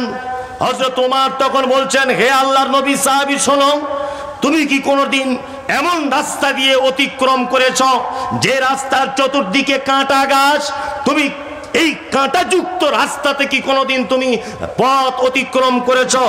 আল্লাহ নবী সাহাবী বলছেন, ওমর হ্যাঁ করেছি। হযরত ওমর তখন বলছেন, কাঁটাযুক্ত রাস্তা দিয়ে যখন আপনি পথ অতিক্রম করেছিলেন তখন বলুন আপনি কেমন ভাবে করেছিলেন? আল্লাহ নবীর ওই সাহাবী তখন বলছেন, ওমর আমি তখন আমার লুঙ্গিটা, আমি তখন আমার জামাটা, আমি তখন আমার পোশাকটাকে এমন আঁটো করে আমার শরীরের সঙ্গে জড়িয়ে নিয়েছি যাতে ওই গাছের কাঁটাগুলো আমার লুঙ্গিতে ঢুকে না যায়, যাতে ওই গাছের কাঁটাগুলো আমার জামার ভিতরে প্রবেশ না করে, যাতে ওই গাছের কাঁটাগুলো আমার লুঙ্গিতে আটকিয়ে না যায়, এতটা সাবধানতা অবলম্বন করেছি। ওমর, আল্লাহ নবী সাল্লাল্লাহু আলাইহি ওয়াসাল্লাম আবার বলুন মুত্তাকির ব্যাপারে কি বলেছেন? হযরত ওমর তিনি বলছেন, হে আল্লাহ নবী সাহাবী শোনো, আল্লাহ নবী সাল্লাল্লাহু আলাইহি ওয়াসাল্লাম মুত্তাকির উদাহরণ এইভাবে পেশ করেছেন যে ওই লোক তো প্রকৃতপক্ষে মুত্তাকি। কে আছে? সারা পৃথিবীর বিভিন্ন রাস্তাতে, বিভিন্ন মোড়ে, বিভিন্ন জায়গাতে অন্যায়, অরাজকতা, পাপ, বদমাইশি, হারাম, জুলুম, অত্যাচার, 2 নম্বরি, দালালি, হারামখোরি সমস্তটাই ছেয়ে যাবে পাপে, অর্থাৎ কাঁটাতে পাপে ছেয়ে যাবে। একজন মুত্তাকি এমনভাবে নিজেকে কন্ট্রোল করে, এমনভাবে নিজেকে সংযত করে তারপরেও আল্লাহর রাস্তাতে হেঁটে হেঁটে চলবে। এই হচ্ছে মুত্তাকির নিদর্শন, আর এই হচ্ছে মুত্তাকির ডেফিনিশন। হযরত ওমর রাদিয়াল্লাহু তাআলা আনহু তিনি এই কথা বলছেন। মুত্তাকি কাকে বলে? তার মানে মসজিদ আজান হয়েছে, হাইয়া আলাস সালাম, আপনি নামাজ পড়তে যাচ্ছেন, আপনার 4 বন্ধু ক্যারাম বোর্ড খেলছে, 4টে বন্ধু মিলে খেলতে খেলতে বলছে, আরে জমাতের তো এখনো 5 মিনিট বাকি, এক বোর্ড খেলেই যায়। ভালো করে বুঝবেন, এটা হচ্ছে কাঁটা। এটা কি? কাঁটা। আপনি নামাজ পড়তে যাচ্ছেন, নামাজ পড়তে যেতে যেতে হঠাৎ করে একটা বন্ধু মোটরসাইকেল নিয়ে দাঁড়িয়েছে, বলছে চল আজকে জঙ্গিপুরে শুনছি নাকি আজকে ফাংশন আছে, একবার ঘুরিয়ে আসি। তো হচ্ছে জমাতের টাইম হয়ে গেল, নামাজ পড়তে যাবো, বার হয়েছি, বলছে পরে কাজা করে নিবি। এটা হচ্ছে কাঁটা। এটা কি? কাঁটা, তাই না? সুদ কাঁটা, ব্যভিচার কি? কাঁটা। আপনাকে এই কাঁটা রাস্তাতে আপনাকে যদি বলা হয় আপনি চলুন, সাবধানে চলবেন কি চলবেন না? চলবেন কি চলবেন না? ঠিক মুত্তাকি হচ্ছে তারা যারা এই সমস্ত কাঁটা থেকে নিজেকে আটকে রাখে। আল্লাহর নবীর ভাষাতে এরা হচ্ছে মুত্তাকি। আর আল্লাহ পবিত্র আল কোরআনে মুত্তাকির ব্যাপারে বলতে গিয়ে এই সূরার ভিতরেই তিনি বলছেন, কি বলছেন? আল্লাহ সুবহানাহু ওয়া তাআলা বলছেন, আল্লাযীনা ইউমিনুনা বিল গায়বি, যারা স্বীকৃতি প্রদান করে বিল গায়বি, অদৃশ্যের প্রতি। আল্লাহু আকবার। অদৃশ্যের প্রতি যারা বিশ্বাস করে।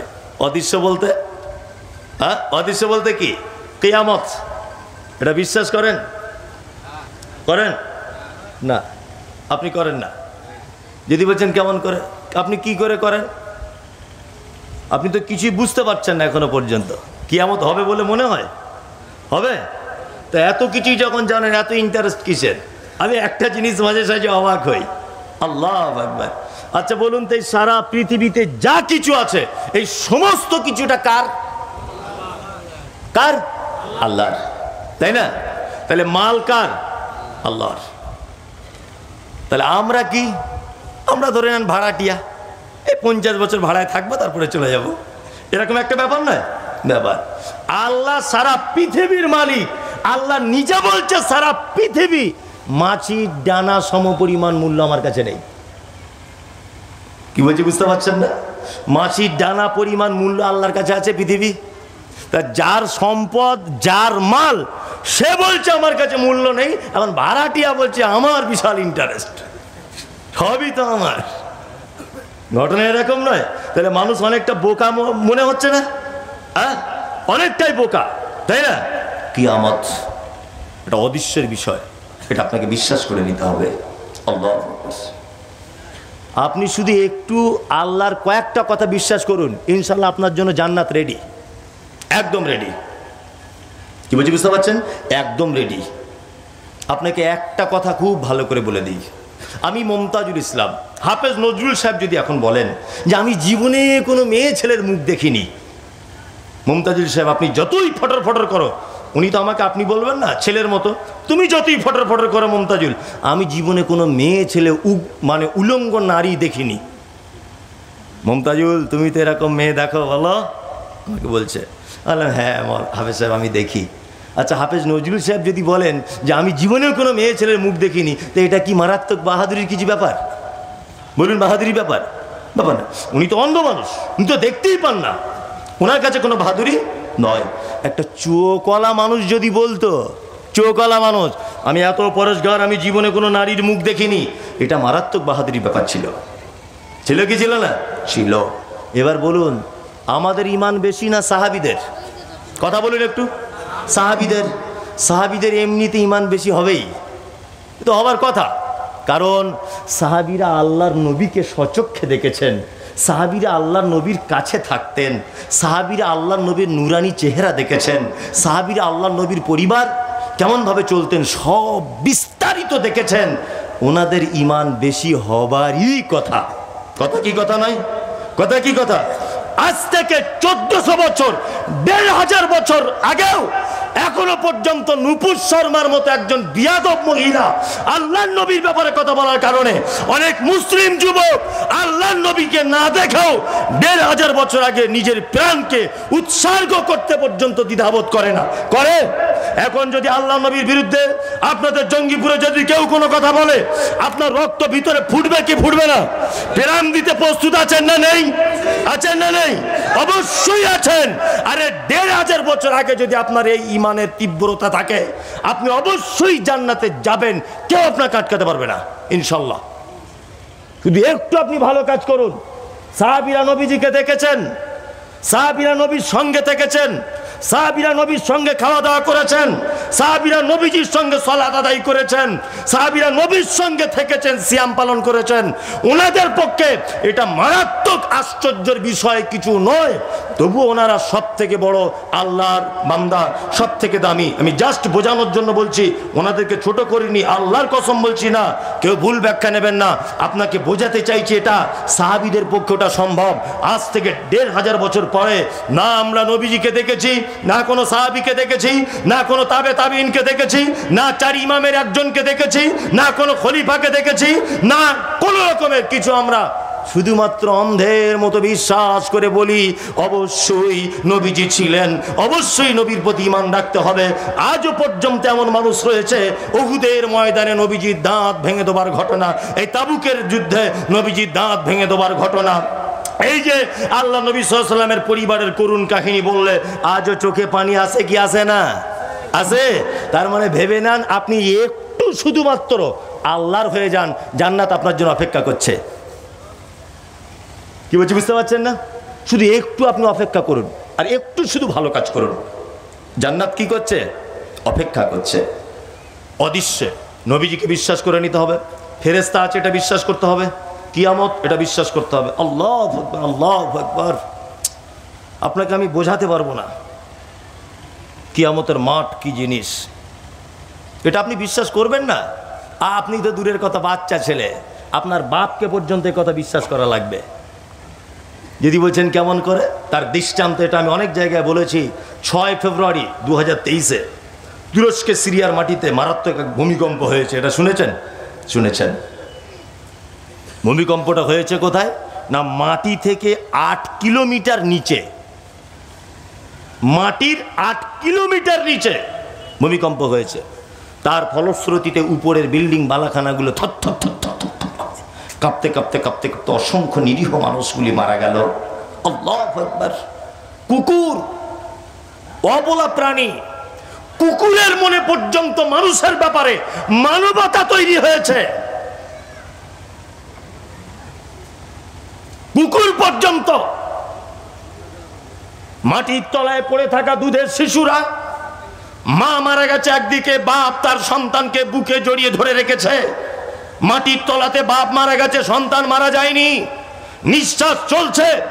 কুকুর পর্যন্ত সেই মাটির সাইডে গিয়ে, সেই গর্তটা সাইডে গিয়ে বুক বুক বুক বুক করে চিল্লাচ্ছে, মানে উদ্ধারকারীদেরকে বলতে চাইছে এখানে একটা শিশু লুকিয়ে আছে, তোমরা এসো। কুকুরের ভিতরে মানবতা জন্মেছে, মানুষ তোমার ভিতরে মানবতা জন্মায়নি। বড়ি আফসোস কি বাত হ্যায়। কুকুরের ভিতরে মানবতা জন্মিয়েছে। আল্লাহু আকবার। মাটির 8 কিলোমিটার নিচে এটা হয়েছে।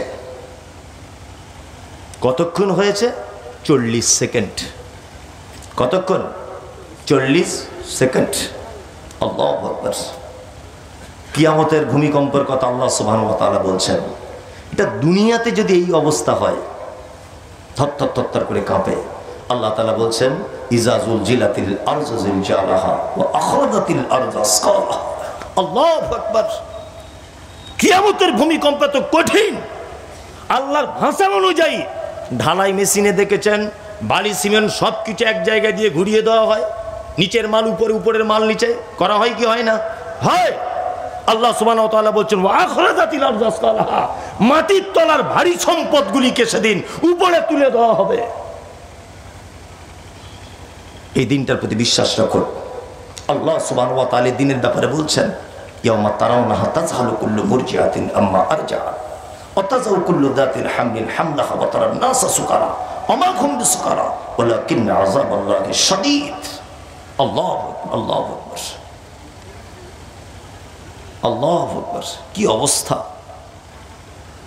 চিকিৎসা বিজ্ঞানীরা বলছে যে একটা পুরুষ 46 ডিগ্রি সেলসিয়াস কষ্ট সহ্য করতে পারে। মানে আমি যদি এই ছেলেটাকে একটা ঘুষি যদি মারি, ঘুষির ওজনটা যদি 46 কেজি যদি হয়, বা 46 ডিগ্রি সেলসিয়াস যদি এর ক্ষমতা হয় ঘুষিটা, একটা পুরুষ মানুষ সহ্য করতে পারবে। 47 ডিগ্রি সেলসিয়াস যদি তার ঘুষির ওজন হয়, সে পুরুষ মানুষ মারা যাবে। 46 ডিগ্রি সেলসিয়াস কষ্ট সহ্য করতে পারে পুরুষ। বিজ্ঞানীরা বলছে নারী কষ্ট সহ্য করতে পারে 56 ডিগ্রি সেলসিয়াস, অর্থাৎ পুরুষের থেকে নারী 10 গুণ বেশি কষ্ট সহ্য করতে পারে।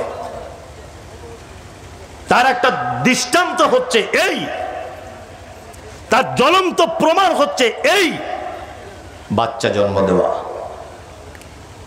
আল্লাহু আকবার। বাচ্চা জন্ম দেওয়া।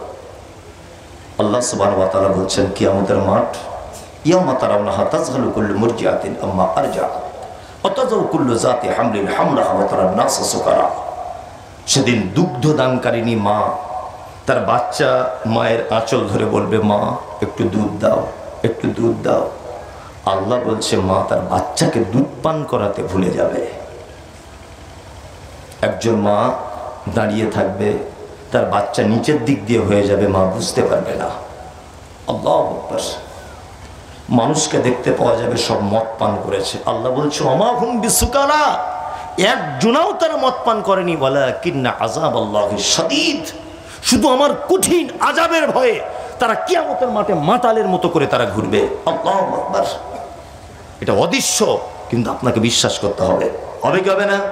হবে কি হবে না? আল্লাহ তাআলা বলছেন এইরকম অদৃশ্যের বিষয়গুলিকে যারা বিশ্বাস করে, ঈমান যারা রাখে বিল গায়ব। এখানে আর একটা কথা বলে রাখি, আচ্ছা বলুন তো আমরা আল্লাহকে দেখতে পাই কি পাই না? পাই পাই পাই না। আল্লাহকেও কিন্তু আমরা না দেখে বিশ্বাস করে নিয়েছি, তাই না? আল্লাহু আকবার।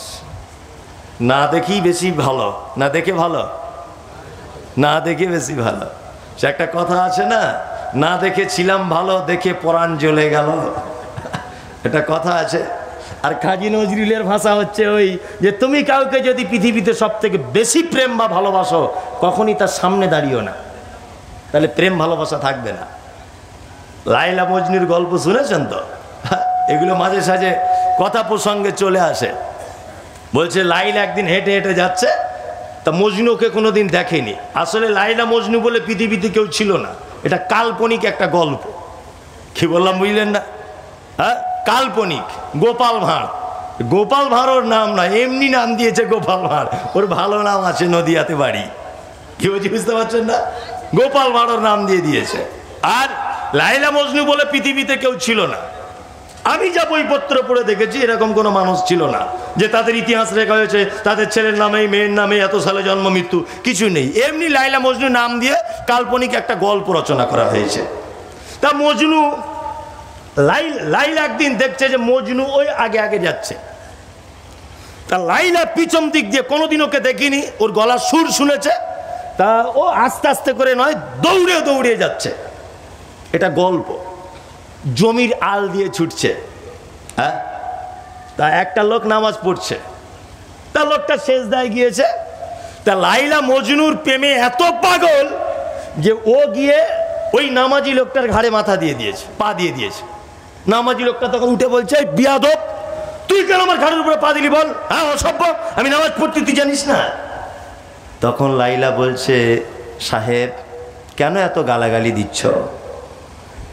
আমি কাউকে দেখিনি, মজনুর প্রেমে ছুটছি। তুমি নামাজ পড়ছিলে, ওটাও আমার ধ্যান ছিল না। আমি তার প্রেমে এত মগ্ন, আমি যে তোমার ঘাড়ে পা তুলে দিয়েছি এটাও আমি জানি না। তুমি কেমন তোমার স্রষ্টাকে ভালোবাসো হে? হ্যাঁ, তুমি তোমার স্রষ্টার সঙ্গে প্রেম কেমন করো যে একজনা ঘাড়ে পা তুলে দিল তুমি গাল দিতে শুরু করে দিলে? তুমি কেমন প্রেম করো আর আমি কেমন প্রেম করি? ওই জন্য দেখে প্রেম জমে না, না দেখেই বেশি হয়।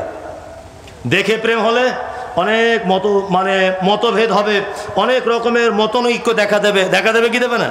দেবে। আপনি মোবাইলে একটা মেয়েকে ফোন করছেন, আর 2 বছর সুইচওয়ালা ফোন, তাকে দেখার সুযোগ পাচ্ছেন না, তাই না? তা আপনি ফোন করে তাকে বলছেন, হ্যালো, একদিন দেখা করেন আমার সাথে একটু। বলছি কোথায় করবে? বলছে উমর বুড়ি দেখো। বলছে, তো বলছি তুমি কি পরে আসবে? বলছে আমি লাল চুড়িদার, ঠোঁটে গোলাপি লিপস্টিক, মাথায় লাল ফিতে। তুমি এইটা দেখে বুঝতে পেরে যাবে আমি সেই তোমার 2 বছরের কথা বলা সুন্দরী। মেয়েটা তখন বলছে, হ্যাঁ তুমি কি পরে আসবে? বলছে আমি কি মানে জিন্স প্যান্ট, হাতে ঘড়ি, চোখে চম্মা, চুল সাংঘাতিক ব্যাপার, লাল জামা। বুঝতে পেরে যাবে আমি সেই তোমার নায়ক। 2 বছর কোনো দেখা দেখি নেই, খুব প্রেম, মানে এত প্রেম জমে ক্ষীর হয়ে গেছে। এলেন দা, এখন ছেলে মেয়ে এখন উভয় কিন্তু খুব চালাক। চালাক নয়? ছেলেটা দূর থেকে ভাবছে যে মেয়েটাকে আগে দূরে থেকে দেখবো তবে ওর কাছে যাব। 2 বছর কিন্তু এ ওকে না দেখে থাকতে পারতো না, মোবাইলে। এখন ও দূর থেকে দেখছে যে একটা ওই মুদিখানার দোকানের পাশে মেয়েটা দাঁড়িয়ে আছে, তো ও দেখতে পাচ্ছে আল কাতরার মতো কালার। এইলেন দা, অথচ ফোনে ওকে না দেখেও থাকতে পারতো না।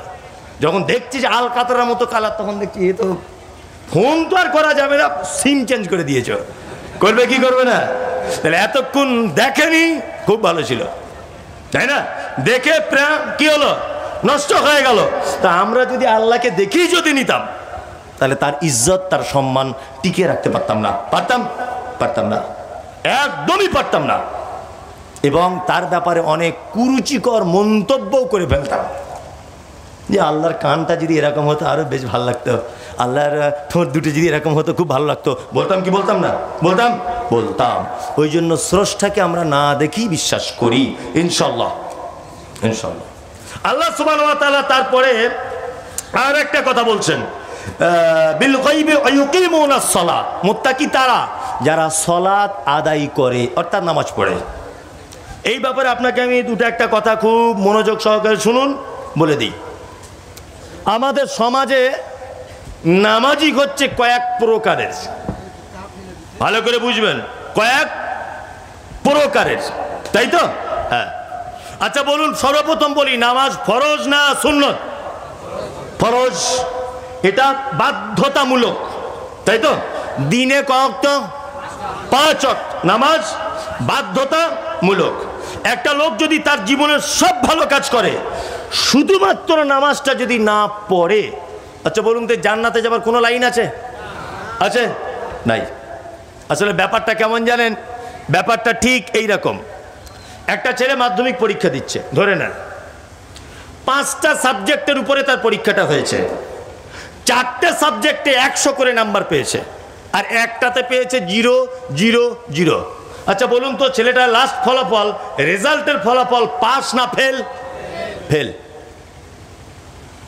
ও সব ভালো কাজ, হ্যাঁ, কলেমাও জানে, জাকাতও দেয়, হজও করেছে, রোজাও রাখে, শুধু 5 ওয়াক্ত নামাজ পড়ে না। 5টা সাবজেক্ট, বুঝলেন না?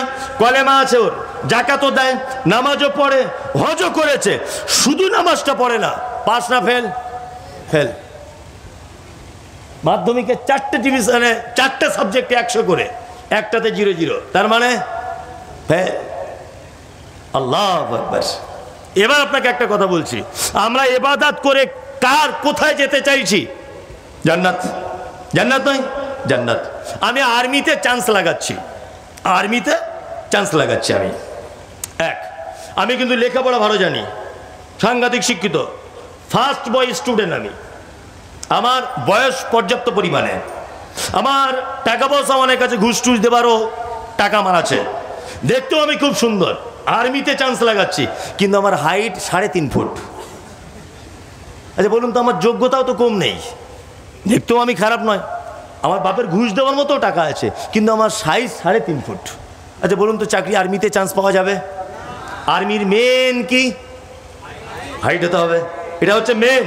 আপনার চাকরি থাক, আপনার বাপের টাকা থাক, আপনার রূপ থাক, আপনার চেহারা থাক, শুধু হাইট নেই, চাকরি নেই, তাই না? ঠিক ব্যাপারে এরকম, ঠিক ব্যাপারে এরকম। আপনি জান্নাত যেতে চাইছেন, জান্নাত যেতে চাইছেন, রোজার ইবাদত আছে, হজের ইবাদত আছে, আপনার দানের ইবাদত আছে, জানাজার ইবাদত আছে, বোনের সঙ্গে ভালো ব্যবহার ইবাদত আছে, সব ইবাদত আল্লাহ এক জায়গায় জড়ো করে দিয়েছে। তারপরে বলছে নামাজ নেই, বলছে না, বলছে চলো জাহান্নাম চলে যাও। জান্নাতে যাওয়ার শর্ত কি? সালাত আদায় করতে হবে। কি বলছি বুঝতে পারছেন তো কিছু? নাকি আমি বলছি আপনি শুনে মজা নিয়ে বাড়ি চলে যাচ্ছেন? না, বাড়ি যাবার কোনো লাইন নেই গোলাম হোসেন, এগুলো শুনে যেতে হবে আপনাকে। এবার একটা কথা বলছি, আমাদের সমাজে কিছু নামাজিকে দেখতে পাওয়া যায়, যারা কেউ কেউ দেখবেন জুম্মার নামাজ পড়ে, আবার কেউ কেউ দুটো ঈদে পড়ে, কেউ কেউ 2 ওয়াক্ত পড়ে, 3 ওয়াক্ত পড়ে না।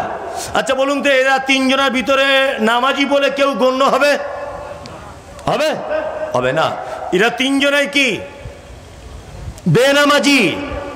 নামাজি আর বেনামাজি দুটো অপশন, মাঝখানে কোনো অপশন নাই। কোনো অপশন আছে? নাই। নামাজি বেনামাজি। নামাজি কে? যে সারাদিনে 17 রাকাত ফরজ সালাত আদায় করে, এ মুসলিম। কেউ যদি 1 ওয়াক্ত করে, 1 ওয়াক্ত করে না, কেউ জুম্মায় করে, এমনি দিনে করে না, এ বেনামাজিদের দলে। খুব ভালো করে বুঝবেন। আপনাকে একটা কথা বলে রেখে দিচ্ছি, খুব মনোযোগ সহকারে শোনার চেষ্টা করুন। এইটা ধরে নেন, এটা কিয়ামতের মাঠ, ভালো করে বুঝবেন। আপনি এখানে দাঁড়িয়ে আছেন এইভাবে কিয়ামতের মাঠে। আপনি এখন মনে করুন যে মমতাজুল সাহেব আমার শিক্ষক, আমি ছাত্র।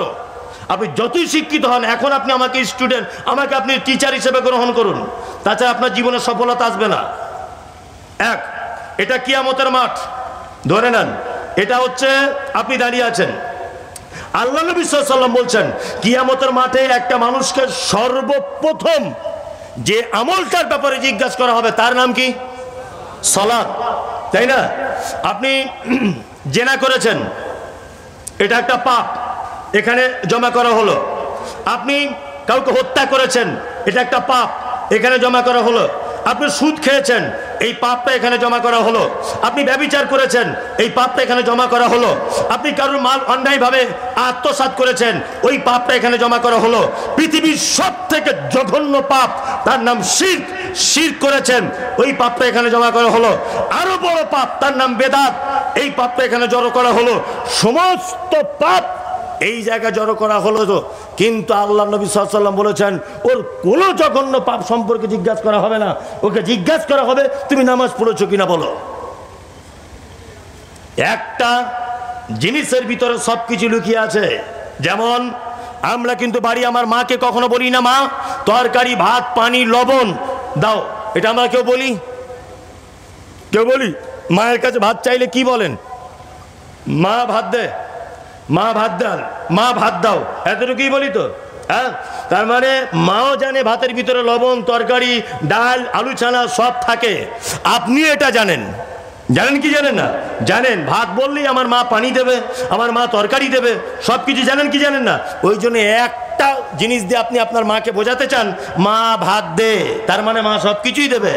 আল্লাহ সুবহানাহু ওয়া তাআলা, আপনি ব্যভিচার করেছেন, আপনি কাবিরা গুনাহ করেছেন, মদ পান করেছেন, শিরক করেছেন, বেদাত করেছেন, একটা ব্যাপারও জিজ্ঞাসা না করে বলছেন এই বান্দা নামাজ পড়েছিস আগে বল। নামাজের কথা কেন? এই যে আল্লাহ তাআলা পবিত্র আল কোরআনের ভিতরে বলেছেন ইন্নাস সালাতা তানহা আনিল ফাহশাই ওয়াল মুনকার, নিশ্চয়ই নামাজ মন্দ কাজ ও কথা থেকে বিরত থাকে। আল্লাহ জানে যে বান্দা যদি নামাজ পড়ে নেয় তাহলে ওর পক্ষে ব্যভিচার সম্ভব নয়, ওর পক্ষে সুদ সম্ভব নয়, ওর পক্ষে হারাম সম্ভব নয়, ওর পক্ষে বেদাত সম্ভব নয়, ওর পক্ষে শিরক সম্ভব নয়, ওর পক্ষে পিতামাতার সঙ্গে অসৎ ব্যবহার করা সম্ভব নয়। এই জন্য আল্লাহ তাআলা বলছেন সর্বপ্রথম তুই নামাজ পড়েছিস কিনা বল। আমরাও এরকম নামাজি আছি, নামাজ পড়ি অথচ কোনো পাপ কাজ করি না, তাই তো? করি কি করি না? এখন আমার নামাজ আর টুপি পড়া এই দুটো হয়েছে আবার মারাত্মক ঢঙের বিষয়, বুঝলেন তো? আমি আমার জীবনের অভিজ্ঞতার কথা বলছি, আল্লাহর কসম, জাস্ট সামাজিক চিত্র তুলে ধরার জন্যে। গত কুরবানি, তার আগের কুরবানিতে হাটে গরু কিনতে গেছি। তা আমরা তো গরু ব্যবসাদার নয়, তাই মনে মনে ভাবছি যে 20,000 বা 30,000 টাকা একটা গরু নেব, গরুটা যেন চোখে বেশ পছন্দ হয়। তা একটা গরু বেশ সুন্দর লাল কালার দেখতে পছন্দ হলো। তার লোকটাকে বলছি ভাই কত? তা বলছে 30,000। তাই বললাম একটু কম টম করে নেন। তখন ওই ব্যাপারী তখন বলছে আল্লাহর কসম আপনি আমাকে বিশ্বাস করেন, আমি মাথায় টুপি দিয়ে মুখে দাঁড়িয়ে রেখে মিথ্যা কথা বলবো? 28,000 টাকা কেনা, 2,000 টাকা আপনার কাছে চেয়েছি, আপনি হুজুর মানুষ, আপনাকে ঠকাবো? তাই বললাম না। আমি তখন ভাবছি যে টুপি দাড়িওয়ালা লোক মানে এর মতো ইমানদার জগতে কেউ নাই না। আমি বললাম ভাই তাহলে এক কাজ করুন, আপনি 2,000 লাভ করতে হবে না, আপনি 1,000 করুন, আর 1,000 টাকা আমাকে ছাড় দেন, 29,000 টাকা নেন। না 29,000 টাকায় গরুটা কিনলাম, বাড়ি নিয়ে এসেছি। আমার স্ত্রী বলছে মাশাআল্লাহ এবছরে গরুটা খুব সুন্দর দেখতে হয়েছে, ভালো। তা আমি একটু পশু আর কি প্রেম ভালো লাগে আর কি, পশু টশু একটু সেবা যত্ন করতে ভালো লাগে, আবার কুরবানির বিষয়। তা আমি তাড়াতাড়ি দোকান থেকে 3-4টে শ্যাম্পু কিনে নিয়ে এসেছি। আমার আব্বাকে বললাম আব্বা দড়িতে ভালো করে বাঁধো, শ্যাম্পু দিয়ে একটু গোসল করিয়ে দিই। ভালো গোসল করাতে করাতে লেজের দিকে এরকমভাবে সাবান মাখাতে মাখাতে দেখছি লেজ অর্ধেক খুলে আমার হাতে চলে এসছে। যে কী ব্যাপার, লেজ খুলে এলো কেন গরুর? হ্যাঁ, নিয়ে আমার আব্বাকে আমি যেন পুলিশে অজ্ঞান অবস্থায় এরকম ব্যাপার যে গরুর লেজ খুলে নিয়ে আবার কী ব্যাপার। তারপরে দেখলাম যে গরুর লেজটা হয়তো কেটে গিয়েছিল গাড়িতে ফাড়িতে নামাতে গিয়ে বা কিছু, ওখান দেখছি আঠা দিয়ে জোড়া দিয়ে দিয়েছে, আর ওই জায়গাটাতেই দেখছি এতগুলো গোবর দিয়ে দিয়েছে। আমি জানি গরু পায়খানা করেছে, হয়তো ওইখানে লেগে আছে, এটা ভেবেছি। বাড়িতে আসার পরে তখন ভাবছি তার মানে টুপি লাগানোটা এই চিটিংবাজির একটা মাধ্যম। কি বলছি বুঝতে পারছেন না? ওর দাড়ি রাখাটা এই চিটিংবাজি করার একটা বড় মাধ্যম। কি বলছি বুঝতে পারছেন না? বাজারে এরকম লোক আছে না নেই? আছে। আল্লাহ বলছে কিয়ামতের মাঠে প্রথম আমি নামাজের হিসাব এই কারণে নিব যে ও নামাজ পড়ে মানে ও আর কোনো পাপ করে না। এই যে আল্লাহ বলছে ও মন্দ কাজ ও কথা থেকে দূরে থাকে, তার মানে বলুন আর অন্য কোনো হিসাবের প্রয়োজন হয়? অন্য কোনো হিসাবের প্রয়োজন হবে? হবে না। ওর নামাজ নেই, তার মানে ওর সমস্ত হিসাব আবার শুরু হয়ে গেল। ওই যে রাত 2টার সময়তে জলসা শোনার নাম করে কোথায় কাকে কাতুকুতু দিয়েছে, এবার এগুলো হিসাব দাও, হিসাব শুরু হয়ে যাবে। আর তুমি যদি নামাজি হও আল্লাহ বুঝতে পেরে যাবে ওর পক্ষে এটা সম্ভব নয়, অসম্ভব ব্যাপার। আমাদের সমাজে দাড়ি টুপি লাগানোটা যেমন ভ্যাগ হয়েছে বর্তমানে, নামাজ পড়াটাও ঠিক তেমন। ওই খড়ার ধান চাষ করে আপনাদের দিকে, হ্যাঁ খড়ার ধান চাষ করে না? করে। মানে এগুলো আমি অবাস্তব কথা বলছি না, এগুলো গ্রামগঞ্জে ঘটে। ওই গল্পগুলো দিয়ে বাস্তব চিত্র বলছি। মসজিদের মুয়াজ্জিন, কোথাকার এটা বলবো না, মসজিদের মুয়াজ্জিন সারা রাত মসজিদের পাখা চালিয়ে শুয়ে থাকে, ফজর আজান দেয় আসসালাতু খায়রুম মিনান নাওম, ওর আজান শুনে সবাই মসজিদে এসেছে। খরার সময়তে মাঠে ধান চাষ করেছে, তা মাঠে ডিপটিওয়ালে পানি নিতে হয়, সাবমার্শালে লাইন দিয়ে নিতে হয়, সিরিয়াল বাই সিরিয়াল, এর জমিতে হবে তারপর ওর জমিতে হবে। তা ও সারা রাত মসজিদে ছিল বলে যেতে টাইম পায়নি। ও কি করেছে, ওই অমুকের জমির পানি ওর জমির দিকে ভাগিয়ে দিয়েছে, দিয়ে ওই সামনেটায় সুন্নত নামাজ পড়ছে, মানে ওই আল দিয়ে যেন কেউ যেতে না পারে, কেউ চলে এলে দেখতে পেয়ে যাবে। আর সবাই তখন বলছে ও নামাজ পড়ছে, ওই দিকে গিয়ে ঘুরে চ। কি বলছি বুঝতে পারছেন না? অথচ ও করেছে কি না, ওর পানিটা এর জমিতে কাটিয়ে দিয়েছে। কি আশ্চর্য নামাজি, বুঝতে পারছেন আপনি? বুঝতে পারছেন এগুলো ঘটে কি ঘটে না সমাজে? এটা পাড়া গ্রামে সব গল্প শোনা যায় যে অমুক চাচা ওই করেছে। আশ্চর্য ব্যাপার, যে আশ্চর্য ব্যাপার। এরকম ঘটনা ঘটছে কি ঘটছে না? ঘটছে। তার মানে এই যে প্রথমে আপনাকে বলেছি অনুষ্ঠানে পরিণত হয়েছে, ঘটনা তাই। এই এবার আপনাকে একটু কড়াকড়ি করে বলে দিই, আল্লাহর নবী কড়াকড়ি করে বলেছেন তাই। কিছু মানুষ বলছে নামাজ না পড়তে পারি, ইমান আমার কিন্তু চাঙ্গা। বলছে কি বলছে না, যে পাক্কা বদমায়েশের বেটা বদমায়েশে বলছে না, বলে নামাজ না পড়তে পারি, ইমান আমার খুব চাঙ্গা। চাঙ্গা কি চাঙ্গা নাই? নামাজের মর্যাদা কেমন এবার আপনাকে বোঝাই। বর্তমান খাসির মাংস ক টাকা কেজি? 800। 500 টাকা আপনি ধরুন, 800 বাদ দেন, 500 টাকা। গরিব মানুষ, আপনি কিনে খেতে পারেন না, আকিকা দিলে খান, কুরবানিতে খান। ধরে নেন আপনি একদিন শখ করে 800 টাকা দিয়ে 1 কেজি মাংস কিনেছেন। নিশ্চয় আপনার স্ত্রী লোকাল মশলা দিয়ে রান্না করবে না। আপনার স্ত্রীও ভাববে যে 800 টাকার যখন মাংস একটু স্পেশাল করে করি, ভাবে কি ভাববে না?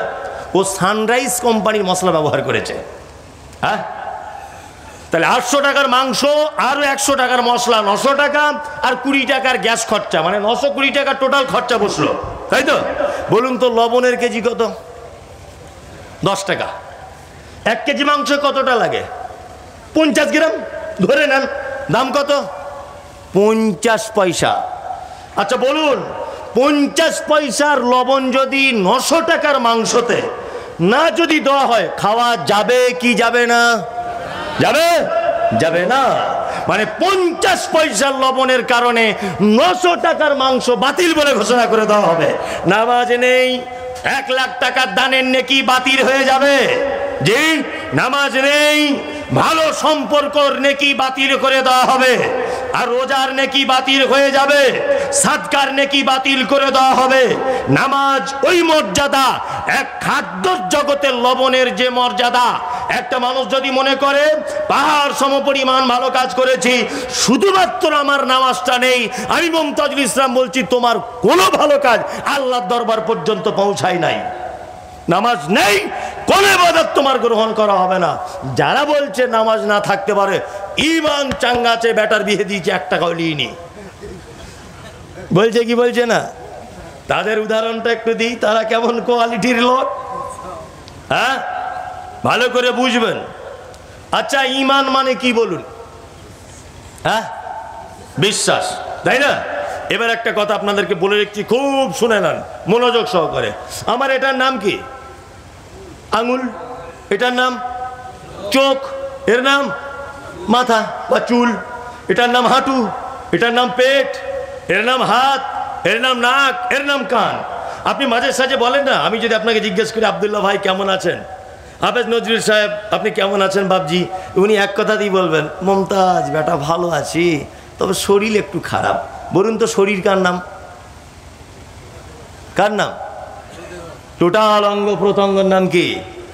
শরীর। তার মানে শরীর বলতে মাথাও বোঝায়, শরীর বলতে চোখ বোঝায়, শরীর বলতে নাক বোঝায়, শরীর বলতে দাড়ি বোঝায়, শরীর বলতে পেট বোঝায়। বোঝায় কি বোঝায় না? বোঝায়। এবার আপনাকে বলছি, শরীর বলতে গোটা অঙ্গ প্রত্যঙ্গকে বোঝায়। আপনার একটা লোকের হাত নেই, বলুন তো এই লোকটা সুস্থ দেখির মানুষ না অসুস্থ দেখির মানুষ? অসুস্থ। এই পূর্ণ দেখি মানুষ না অসম্পূর্ণ মানুষ? অসম্পূর্ণ। একটা হাত নেই তাই, তাই না? ঠিক তেমন যারা বলছে ইমান আমার আছে, এই তুমি ইমান বলতে কি বোঝো হে? আর ইমান মানেই তো নামাজ। তোমার নামাজ নেই, ইমানের অংশ থেকে একটা জিনিস নেই। তার মানে বোঝা গেল তোমার ইমান আছে, তোমার ইমান পরিপূর্ণতা লাভ করে নি। একটা হাত নেই মানে যেমন একটা মানুষ পরিপূর্ণ মানুষ নয়, অসম্পূর্ণ মানুষ, ঠিক তেমন 5টা বিষয়ের একটা নেই, অর্থাৎ সালাত নেই, তোমার ইমান অসম্পূর্ণ, তোমার ইমান নেই। আর যদিও বা আছে তো ইমানে পোকা লেগেছে তোমার। কি বলছি বুঝতে পারছেন না? ও নামাজ পড়ে না, আবার দেখছি মাদ্রাসা মসজিদে 20,000 টাকা দান করে দিয়েছে, বক্তা সাহেব এমন করে দোয়া করছে মনে হয় জান্নাতের জায়গা নাই, ওকে ঢোকাতেই হবে, এইরকম একটা ব্যাপার। এটা অবশ্যই বলে দেওয়া উচিত ছিল সমাজের মানুষকে। আমি মুমতাজুল ইসলামের কথা বলছি, আল্লাহর কসম, আপনি যদি সালাত আদায় না করেন, আপনার কোন আমল আল্লাহর দরবারে গ্রহণযোগ্যতা লাভ করতে পারে না। যার সালাত নেই তার দিন নেই, যার সালাত নেই তার ইসলাম নেই, যার সালাত নেই তার আল্লাহর জান্নাতে কোনো অংশ নেই। প্রমাণ হচ্ছে এই আল্লাহ নবী সাল্লাল্লাহু আলাইহি ওয়াসাল্লাম নয়, আল্লাহ তাআলা বলছেন মা সালাকাকুম ফি সাকার ক্বালু লাম নাকু মিনাল মুসাল্লিন। একজন জাহান্নামী একজন জান্নাতি, একজন জাহান্নামীকে ডেকে বলবে ভাই পাশাপাশি দুজন বসবাস করতাম, অথচ আমি জান্নাতে তুমি জাহান্নামে, কারণটা কি? সে তখন বলবে, কি বলবে? ক্বালু লাম নাকু মিনাল মুসাল্লিন, শুধুমাত্র নামাজ পড়িনি তাই জাহান্নামে চলে এসেছি। 5 ওয়াক্তে নামাজ পড়েন এরকম লোক হাত তুলুন তো। 5 ওয়াক্ত পড়েন? মাশাআল্লাহ মাশাআল্লাহ মাশাআল্লাহ, অনেক আছে, অনেক আছে। তার মানে যারা হাত তুলতে পারেনি এটা গোলমালে চলছে, তাই না? মানে এখনো সাবালক হয়নিও, তাই না? পড়ুন পড়ুন ভাই, নামাজটা পড়ুন, 5 ওয়াক্ত সালাত আদায় করুন, মসজিদে যান। আরে আপনি শুধু একটু ভালো নিয়তটা করুন না আজকে, যে ইনশাল্লাহ আজকে ফজর থেকে আমি 5 ওয়াক্ত নামাজি হয়ে যাবো ইনশাল্লাহ। হাত নামান।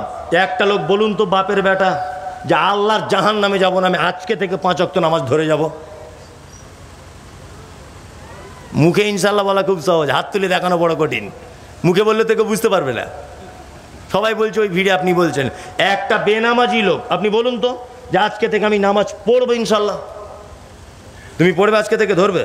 আপনি নামাজ পড়তেন না, তা পড়তেন তো হাত তুললেন কেন? আশ্চর্য ব্যাপার। হ্যাঁ তুমি পড়তে, আজকে থেকে জলসা যারা দিচ্ছে কমিটি সব নামাজি তো, যারা জলসা দিচ্ছে কমিটি সব নামাজি তো, সবাই নামাজ পড়ে না তো। ঘর মে আগ লাগি হ্যায় ঘর হি কি চিরাগ সে, ঘরে আগুন লেগেছে ঘরেরই বাতিতে। আমার সঙ্গে আমি যখন এলাম খুব সেলফি তুলছে, সাংঘাতিক ব্যাপার। আপনারা এত ভক্ত না, সাংঘাতিক ভক্ত, আপনাকে এত ভালোবাসি। আমার একজনের টাকাও দিয়ে দিল অনেকগুলো, সত্যি বলছি, যে আপনার এতিমখানা মাদ্রাসার জন্যই না টাকা দিয়ে দিলাম, সব টাকাগুলোই দিয়েছে। কে ভালোবাসা দিয়েছে জানি না। তা আপনি ভালোবাসার বহির্প্রকাশ কি জানেন? প্রেমের বহির্প্রকাশ কি জানেন? জানেন না। প্রেমের বহির্প্রকাশ হচ্ছে তার কথা অনুযায়ী চলা। আপনি একটা লোককে ভালোবাসেন, এটা তখন প্রমাণ হবে যখন আপনি তার কথা মতো চলবেন। কি বললাম বুঝলেন না? আপনার স্ত্রী বলছে তোমায় ছাড়া বাঁচবো না, তোমায় ছাড়া বাঁচবো না। ভাই রবিবারের দিন মায়ের বাড়ি যাওয়ার কথা ছিল, 1 পা তুলবি না। ভালো করে বুঝবেন না, আপনি জঙ্গিপুর চলে গেছেন, ও টুক করে চলে গেছে মায়ের বাড়ি। ও কখনই আপনাকে ভালোবাসে না, এটা ওর অভিনয়। ভালো সেই বাসে যা আপনার কথা অনুযায়ী চলে। তা যারা আপনাকে আমাকে যারা ভালোবাসেন, এতক্ষণ রাস্তায় ভিড় জমিয়েছেন সালাম করার জন্য, সেলফি তোলার জন্য, কই 10টা লোক হাত তুলে বলুন তো যে আমি নামাজ পড়তাম না, আপনাকে ভালোবাসি। আর আল্লাহর হুকুম এটা, এই দুটোকে মাথায় রেখে আপনার ভালোবাসা, আর আল্লাহ ফরজ করেছে এই জন্যে, আর জাহান্নামকে ভয় করছে এই কারণে, অবশ্যই আমি আজকে থেকে নামাজ ধরে যাব। আছেন কেউ? 1 জন, 2 জন, 3 জন, 4 জন, আর কেউ? বলুন। অত সহজ নয়। বলছি এবছরে মমতাজুল ইসলামকে এনেছে, 4 বছরে কাবা শরীফের ইমামকে আনবো। কাবা শরীফের ইমাম আনো না, তুমি নববীর ইমাম আনো এখানে। বলছে যত টাকা লাগবে সব দিয়ে দিব, কিন্তু কিছু শুনবো মানবো না। যত বড় বক্তা চান শুনে যাবো, মানবো না। এটাই তো ব্যাপার। আরে অন্তত ভালো নিয়তটা করুন। ইনশাল্লাহ বলুন, ইনশাল্লাহ, ইনশাল্লাহ, ইনশাল্লাহ। আপনি শুধু ভালো কাজের নিয়তটা করুন। একটা আশ্চর্য ঘটনা সোশ্যাল মিডিয়াতে এখন চলছে, আপনারা দেখেছেন কি বলতে পারবো না। পাকিস্তানের এক লোক, নাম তার আব্দুল কাদির। শুধু নিয়ত করুন ভালো কাজের, আপনার উপায় আল্লাহ বার করে দেবে। শুধু আপনি একটু আল্লাহর হয়ে যান না, আপনি 1 সপ্তাহ ট্রাই করুন আল্লাহর হয়ে। এটা আপনার কাছে অনুরোধ। আপনি 1 সপ্তাহ নামাজ পড়া ধরুন, আপনার সম্মান বাড়বে, আপনার রুজি বাড়বে, আপনার সংসারে সচ্ছলতা আসবেই যদি আপনি আল্লাহর উদ্দেশ্যে যদি করেন, ইনশাল্লাহ। পাকিস্তানের একটা লোক, নাম তার আব্দুল কাদের। লোকটার কাজ কি? লোকটা অন্যের ছাগল চড়ায়, অন্যের ছাগল চড়ায়। লোকটার ঘর বাড়ি আছে, কুঞ্চি দিয়ে সাইডগুলো গাঁথা আর উপরে তাল গাছের না কিসের পাতা দেওয়া আছে। ভিডিওটা আমার কাছে এখনো আছে, আপনাকে দেখাবো আমি এখনই প্রয়োজন হলে। উপরে তাল পাতা দিয়ে ছাওয়া। লোকটার বড় স্বপ্ন, লোকটা আজকে 40 বছর যাবত এক ওয়াক্ত নামাজ ছাড়েনি, 40 বছর। আর প্রত্যেক নামাজে লোকটা কেঁদেছে, আল্লাহ আমি যা ইনকাম করি আমার তাতে নিজের সংসার চলে না, আমার খুব স্বপ্ন আমি একবার কাবা দেখতে চলে যাব, তোমার ঘরটা একবার যাব, আল্লাহ কবুল করে নাও। 40 বছর, লোকটার বয়স এখন 89 বছর। একবার টাকা জোগাড় করেছে, ছাগল টাগল চড়িয়ে যা টাকা পায় ওটা দিয়ে পাসপোর্টটা তৈরি করেছে। পাসপোর্টটা তৈরি করেছে, যা টাকা ছিল পাসপোর্ট তৈরি করতেই শেষ। পাসপোর্টের একটা নির্দিষ্ট টাইম থাকে, 10 বছর বা 12 বছর। পাসপোর্ট তৈরি করে নিয়েছে একবারের টাকাতে। আর একবারের টাকা মানে উমরা করবে বা আল্লাহর ঘরে যাবে, এই উমরা করার জন্যে টাকা জোগাড় করছে। টাকা জোগাড় করতে করতে করতে করতে পাসপোর্টের 10-12 বছরের মেয়াদ শেষ, টাকা জোগাড় করতে পারেনি। আল্লাহু আকবার। কোন রকম করে আবার টাকা পয়সা জোগাড় করে লোকটা পাসপোর্ট তৈরি করেছে, আল্লাহর ঘরের উদ্দেশ্যে চলে গেছে মক্কাতে। মক্কাতে গেছে কোনো দালাল, কোনো এজেন্টের মাধ্যমে নয়, একা একাই প্লেনে করে ভিসা টিসা লাগিয়ে চলে গেছে। মক্কাতে যাওয়ার পরে লোকটার কাছে 10 পয়সাও নেই, শুধুমাত্র প্লেনের খরচাটা। সোশ্যাল মিডিয়াতে এটা মারাত্মকভাবে চলছে, সত্য মিথ্যা জানি না, শুধু বোঝানোর জন্য আপনাকে বলছি।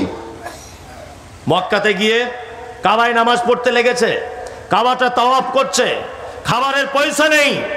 আল্লাহকে ডেকে বলছে, আল্লাহ তুমি রুজির মালিক, তুমি এই কাবার মালিক, নিশ্চয়ই তুমি আমার অবস্থা বুঝতে পারছো, তুমি ব্যবস্থা কিছু একটা করে দাও। ইথিওপিয়ার একটা লোক, এই লোকটা দেখছে যে কাবার চত্বরে এই লোকটা ঘুরছে, বারবার ঘুরছে। লোকটাকে দেখে যেন তার মনে হলো যে আল্লাহর আসমানের ফেরেশতা।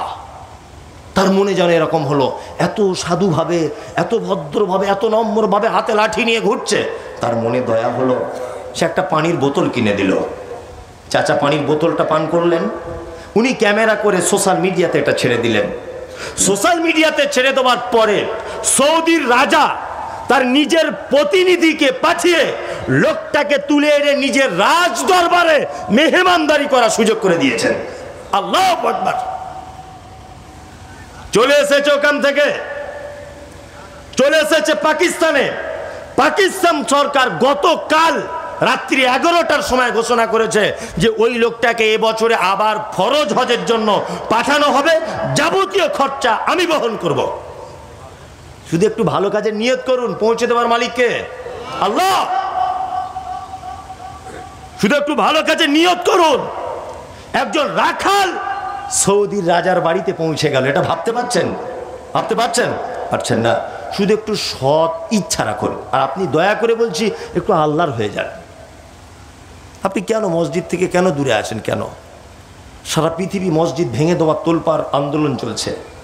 আসামে মসজিদ ভেঙে দেওয়া হলো, ত্রিপুরাতে মসজিদ ভেঙে দেওয়া হলো, মায়ানমারে মসজিদ ভেঙে দেওয়া হলো। সব জায়গাতে যখন মসজিদ ভেঙে দেওয়ার আন্দোলন চলছে, আপনি তখনও ইমাম সাহেবের আজানের মুয়াজ্জিনের ধমনী শোনার পরেও বাড়িতে কেন থাকেন? কেন? প্লিজ, আপনি আমার দিনী বন্ধু, আপনাকে দেখে আমার কষ্ট হচ্ছে, ওই জন্য বলছি আপনি একটু আল্লাহর রাস্তায় মসজিদে চলে আসুন। আপনি আমার দিনী ভাই, আপনি ভুল রাস্তায় চলছেন। আপনি আমার দিনী ভাই, আপনি সঠিক রাস্তায় চলতে পারছেন না। প্লিজ আপনি মসজিদে আসুন। ইনশাল্লাহ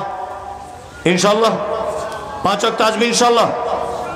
আল্লাহ তাআলা বলছেন, আল্লাযীনা ইউমিনুনা বিল গায়বি ওয়া ইউকিমুনাস সালাত ওয়া মিম্মা রাযাকনাহুম ইউনফিকুন।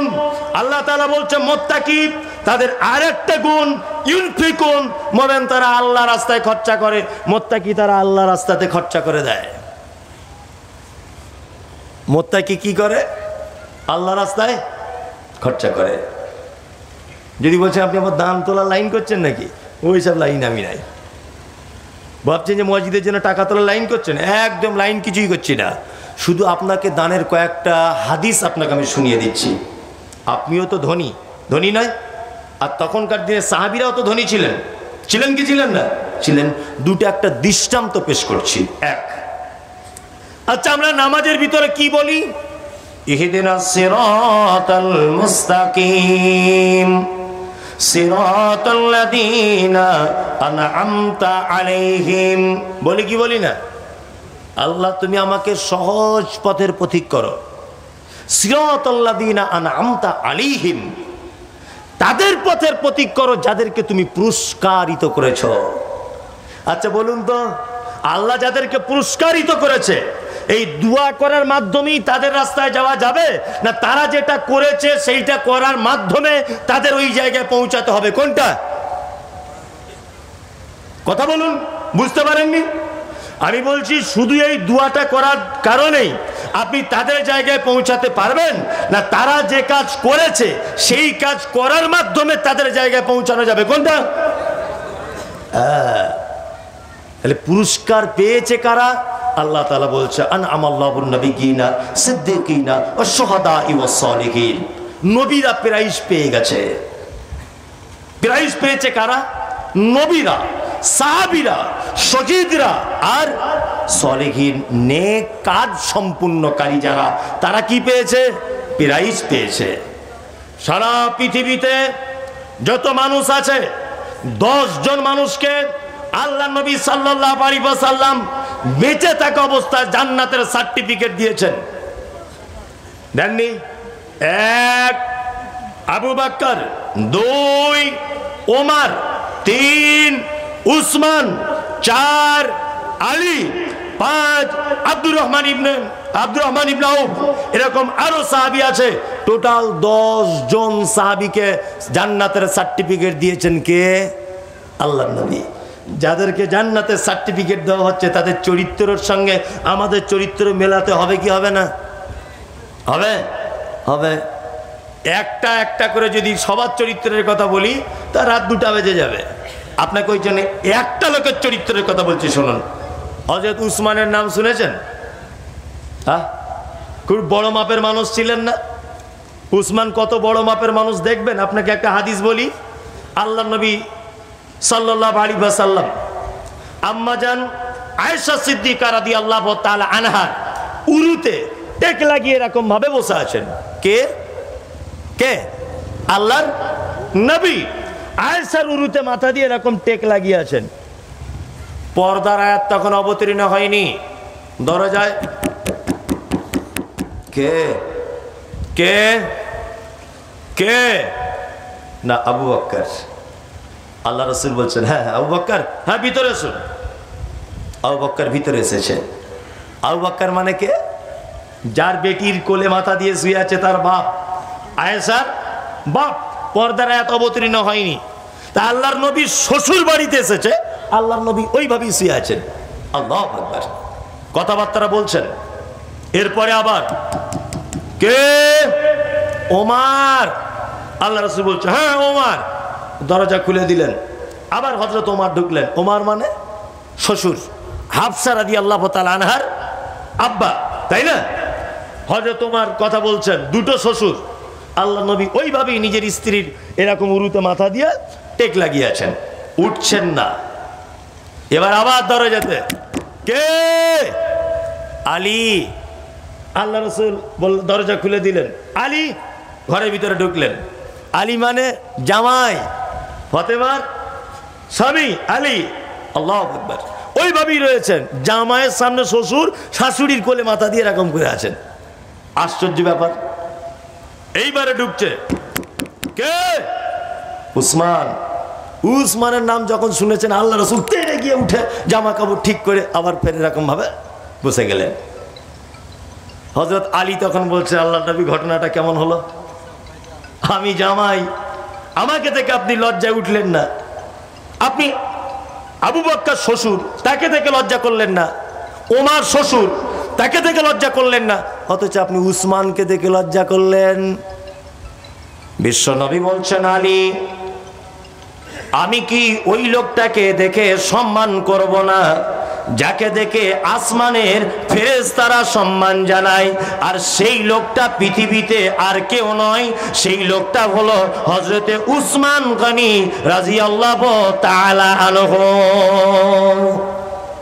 ফেরেশতারা ওকে দেখে সম্মান জানায়, তা আমি নবী একটু সম্মান জানাবো না? বুঝতে পারছেন উসমান কত বড় মাপের মানুষ? হ্যাঁ, ধারণাতে এলো? যদি বলছে না আরো এলো না, আর একটু দেখুন। আল্লাহ নবী সাল্লাল্লাহু আলাইহি ওয়াসাল্লাম তাবুকের যুদ্ধের ডাক দিলেন। সমস্ত সাহাবীরা নিজেদের মাল আল্লাহ নবীর কাছে এনে বলছেন, আল্লাহ রসুল এই নেন মাল নেন, যুদ্ধতে যাবেন মাল নেন। মাল দিতে দিতে দিতে দিতে মাল জমা হয়ে গেল। আল্লাহ রসুলের মন কিন্তু ভরছে না। আল্লাহ রসুল বারবার মনে মনে ভাবছেন, উসমান কখন আসবে, উসমান উসমান কখন আসবে। আল্লাহু আকবার। হযরত উসমান আস্তে আস্তে করে এলেন, আল্লাহ নবীকে বলছেন, আল্লাহ নবী যুদ্ধ কতদিন চলবে? বিশ্বনবী বলছেন যুদ্ধ চলবে 3 মাস। মুসলিম সৈন্য কতজন থাকবে? রাসূলুল্লাহ বলছেন 30,000। হযরত উসমান বলছেন, আল্লাহ নবী 3 ভাগের 1 ভাগ লোকের উট ঘোড়া চাবুক, তাদের খাদ্য খাবার, তাদের যুদ্ধের পোশাক, তাদের পানির মশক, তাদের যাবতীয় প্রয়োজন সমস্ত কিছু 3 ভাগের 1 ভাগ লোকের দায়িত্ব আমি হযরত উসমান গ্রহণ করলাম। আল্লাহু আকবার। 30,000-এর 3 ভাগের 1 ভাগ মানে 10,000 লোকের। ভাবতে পারা যায়? মনে হয় মমতা সরকারকে যদি বলা হয় তবুও ঘাবড়ে যাবে যে 10,000 লোককে 3 মাস খেতে দিতে হবে। ঘাবড়া যাবে না? তাহলে উসমান ধনী কত ছিল? আল্লাহু আকবার, আল্লাহু আকবার। আর আমাদের অবস্থা কি? বাড়িতে কে লা ইলাহা ইল্লাল্লাহ, আব্বা দুটো ভিক্ষা দাও। দরজা খুলে বলছে, এই বাঁদর ভিক চাইতেছে, আমার হাতে বড় মোবাইল কেন? হ্যাঁ, এখান থেকে বদমাইশি জায়গা পায় না, ভিক করতে এসেছে, আমার বড় মোবাইল নিয়ে এসেছে। আর একজন এসেছে, লা ইলাহা ইল্লাল্লাহ, মা দুটো ভিক্ষা দাও। আর একজন এসেছে, দরজা খুলে বলছে, উরি বাবা, হ্যাঁ বদমাইশ দেখ কেমন, ভিক করতে এসেছে আবার জিন্স প্যান্ট পরে। হ্যাঁ, এখান থেকে। ওকেও তাড়িয়ে দিল। আর একজন মহিলা এসেছে দরজায়, মা মা বাড়িতে কেউ আছো? দুটো ভিক্ষা দাও।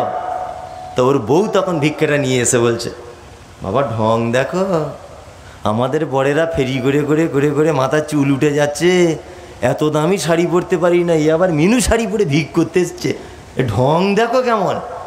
ওখান থেকে। ওকেও তাড়িয়ে দিল। কেন তাড়ালেন? কত দিতেন? দিতেন কত?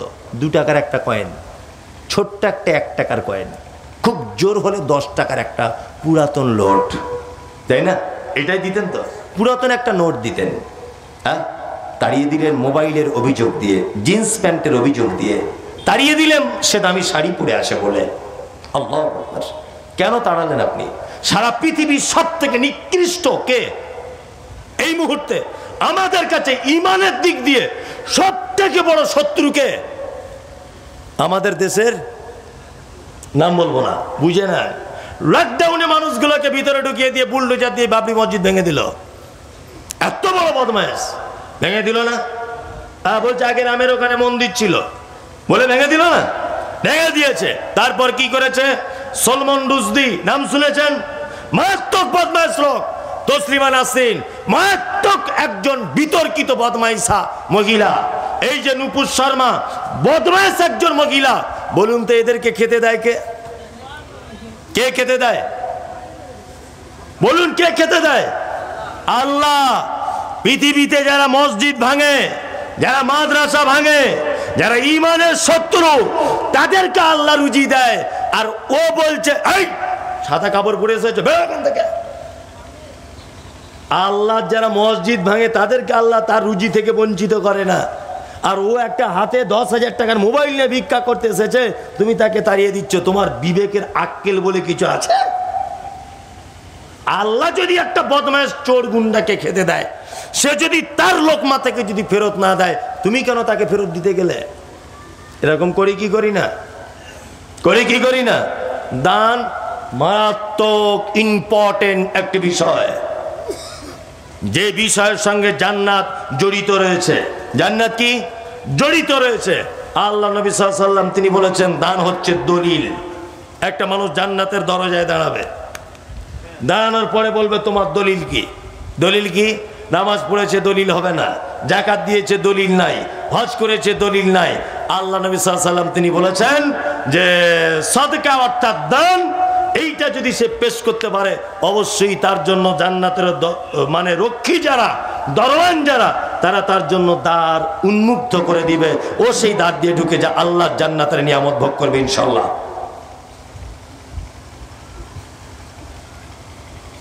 আমরা করি? আল্লাহু আকবার। আল্লাহ নবী সাল্লাল্লাহু আলাইহি ওয়াসাল্লাম বলেছেন, ওই দানি উত্তম। কোন দানি? যে দানি গরিব হয়ে যাবার ভয় করছে আর ধনী হবার আশা করছে। এই অবস্থায় যদি কেউ দান করে, এই দানি হচ্ছে পৃথিবীর সর্ব উন্নত মানের দানি আল্লাহর দরবারে। আমার কাছে 100 টাকা আছে, এমন সর্বনাশ, যদি 100 টাকা মসজিদে দিয়ে দিই আমি গরিব হয়ে যাব। আবার ভাবছি আর 100 টাকা হলে 200 টাকা আমি বড়লোক হয়ে যাব। এই রকম যারা পরিস্থিতিতে আছে, এই রকম যারা অবস্থাতে আছে, এই রকম অবস্থাতে যারা আল্লাহ রাস্তায় দান করে দেয়, আল্লাহ নবী সাল্লাল্লাহু আলাইহি ওয়াসাল্লাম বলছেন এ হচ্ছে সর্ব উত্তম দানি। আল্লাহু আকবার, আল্লাহু আকবার। আল্লাহ তুমি আমাদের মালে বরকত দাও, আর যারা দান করছি তুমি আমাদের দানগুলোকে গ্রহণ করে নাও, আমিন। আল্লাহ সুবহানাহু ওয়া তাআলা তারপরে বলছেন, আল্লাযীনা ইউমিনুনা বিমা উনজিলা ইলাইকা ওয়া মা উনজিলা মিন ক্বাবলিক ওয়া বিল আখিরাতি হুম ইউকিনুন।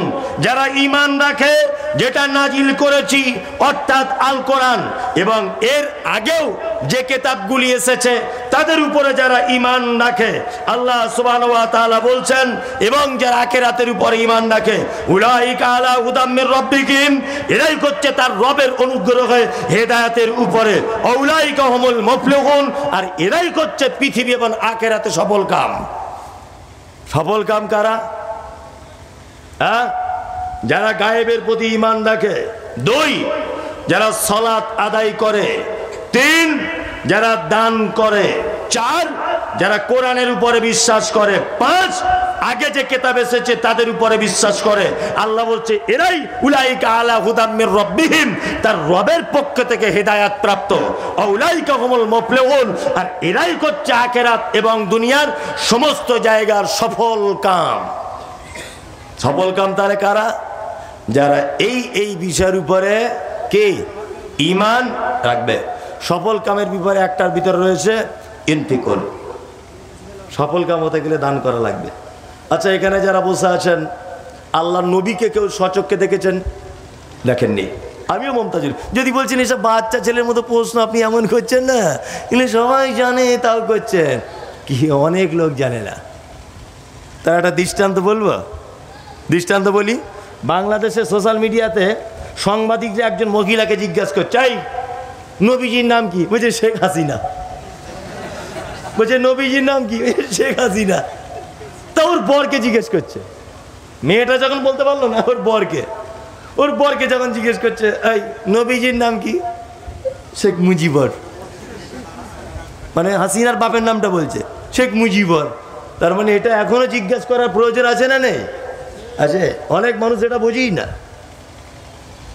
অনেক মানুষ বোঝে না। আশ্চর্য ব্যাপার। তাছাড়া বাংলাদেশের মতো অবস্থা হয়ে যাবে। আল্লাহু আকবার। যাই হোক, যে কথা বলছিলাম, তাহলে আমরা নবীজিকে কেউ দেখিনি। আচ্ছা, কিয়ামতের মাঠে যেন একটু নবীর সাথে দেখা হয়, এই আশা আছে সবার? আছে না? সাংঘাতিক ব্যাপার। নবীর সঙ্গে দেখা করবেন আপনি, কি জাতা ব্যাপার? হ্যাঁ, জাতা ব্যাপার নয়। এইখানে যত লোক বসে আছেন, এই মমতাজুল ইসলাম হাদিস দিয়ে আপনাকে বলবো, এইখানে যত লোক আছেন আপাতত, এর ভিতরে আল্লাহ নবীর সঙ্গে কার প্রথম দেখা হবে, বুখারী একটা হাদিস আপনাকে বলে দিই। হাদিস বর্ণনা করছেন কে? না আম্মা জান আয়েশা সিদ্দিকা রাদিয়াল্লাহু তাআলা আনহা। আয়েশা মানে, আয়েশাকে বলা হয় হুমাইরা, লাল বর্ণের পরিষ্কার। আয়েশাকে বলা হয় মুহাদ্দিসা। আয়েশাকে বলা হয় কি না, আয়েশা আল্লাহ নবী সাল্লাল্লাহু আলাইহি ওয়াসাল্লাম বিবাহ হওয়ার আগে দুইবার নবীজিকে স্বপ্নের মাধ্যমে দেখানো হয়েছে। আয়েশা কে না, যিনি এমন একজন বিরল মহিলা যে জীবনে 11,000 মহিলাকে যিনি কোরআনের শিক্ষা দান করেছেন। আল্লাহু আকবার। আল্লাহর নবী সব বিধবাদেরকে বিবাহ করেছেন, একজন কুমারীকে বিবাহ করেছেন, তার নাম আয়েশা। আয়েশা মানে কে? আল্লাহ নবী সাল্লাল্লাহু আলাইহি ওয়াসাল্লাম বলছেন, পৃথিবীর জগতে খাদ্য শারিদ শারিদ বলে তখনকার দিনে মক্কা মদিনাতে একটা খাদ্য পাওয়া যেত। শারিদ খাদ্য কাকে বলে না, গোস্তের ঝোলে রুটি টুকরো টুকরো করে কিছুক্ষণ ভিজিয়ে রাখার পরে ওইটা চামচে করে তুলে তুলে খাওয়া, এর নাম শারিদ। আল্লাহ নবী সাল্লাল্লাহু আলাইহি ওয়াসাল্লাম বলেছেন, শারিদ নামক খাদ্যর যে মর্যাদা, বর্তমান যুগের নারীদের আর আয়েশার মর্যাদার ডিফারেন্স অতটা, যেমন অন্য খাদ্য আর শারিদের ভিতরে মর্যাদা। আল্লাহু আকবার। আয়েশা হাদিস বর্ণনা করছেন, তিনি বলছেন যে আল্লাহ নবীকে একদা জিজ্ঞাসা করে বললাম, আল্লাহ নবী, কিয়ামতের মাঠে সর্বপ্রথম আপনার সঙ্গে কার দেখা হবে? বিশ্ব নবী বলছেন, আয়েশা, যার হাত লম্বা তার সাথে আগে দেখা হবে। তা আয়েশা ব্যাপারটা বুঝতে পারলেন না। অল্প বয়সের মেয়ে একটা লাঠি নিয়ে আল্লাহ নবীর অন্যান্য বিবি হাতগুলো মাপছেন, দেখা গেল সাওদার হাত লম্বা হয়ে গেল।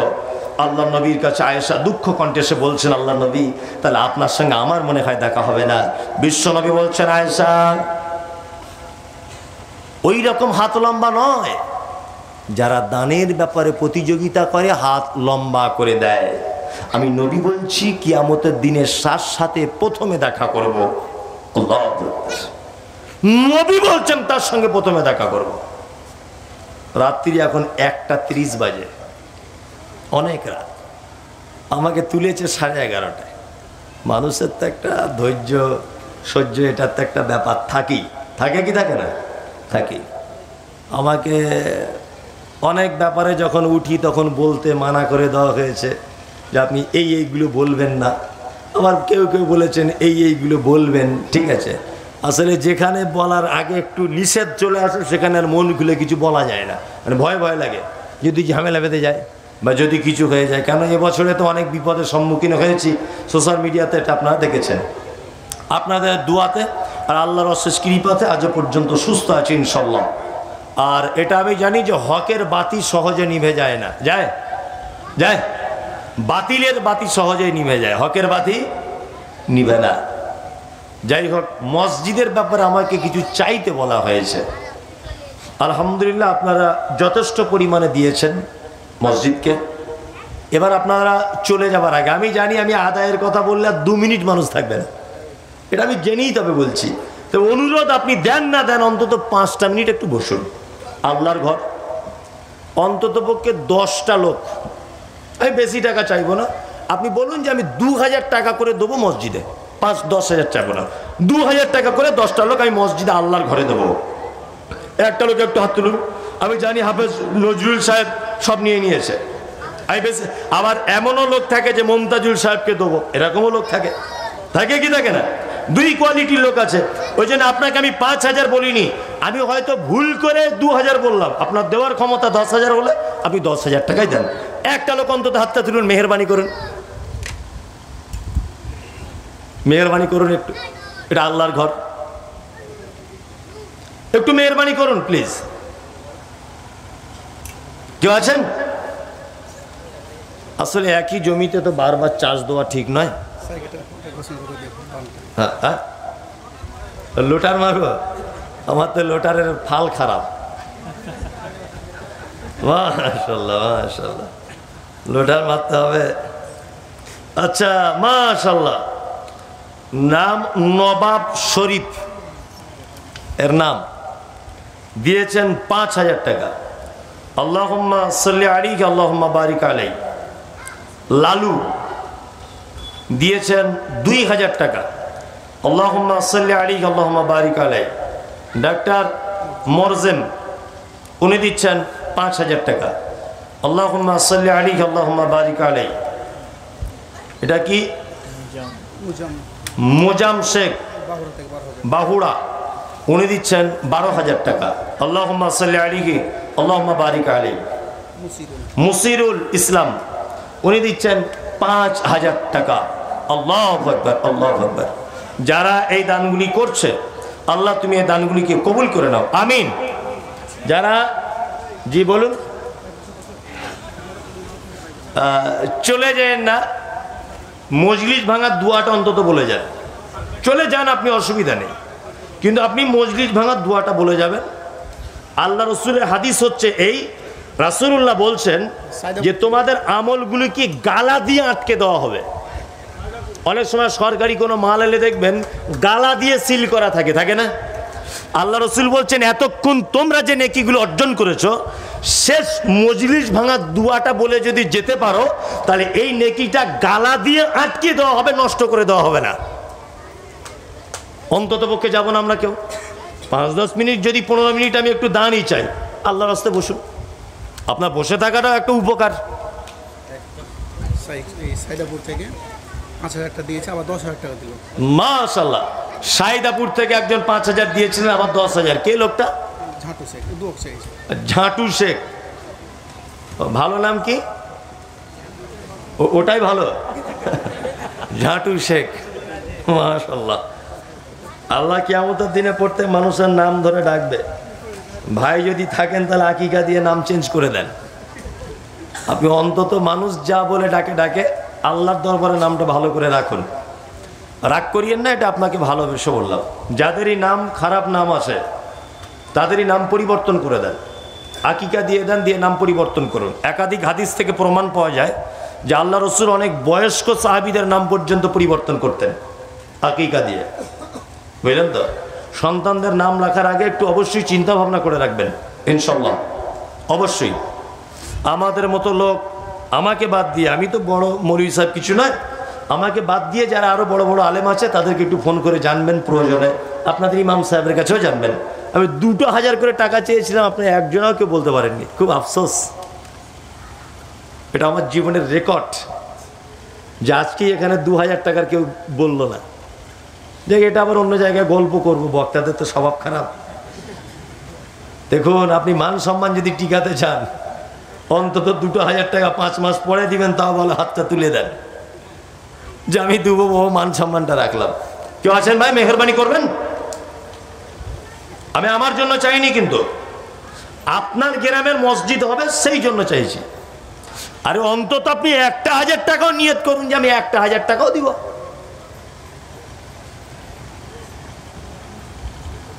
কত? 5,000? 2,000? মাশাআল্লাহ, ও অনেক চিন্তা ভাবনা করেই তুলেছে।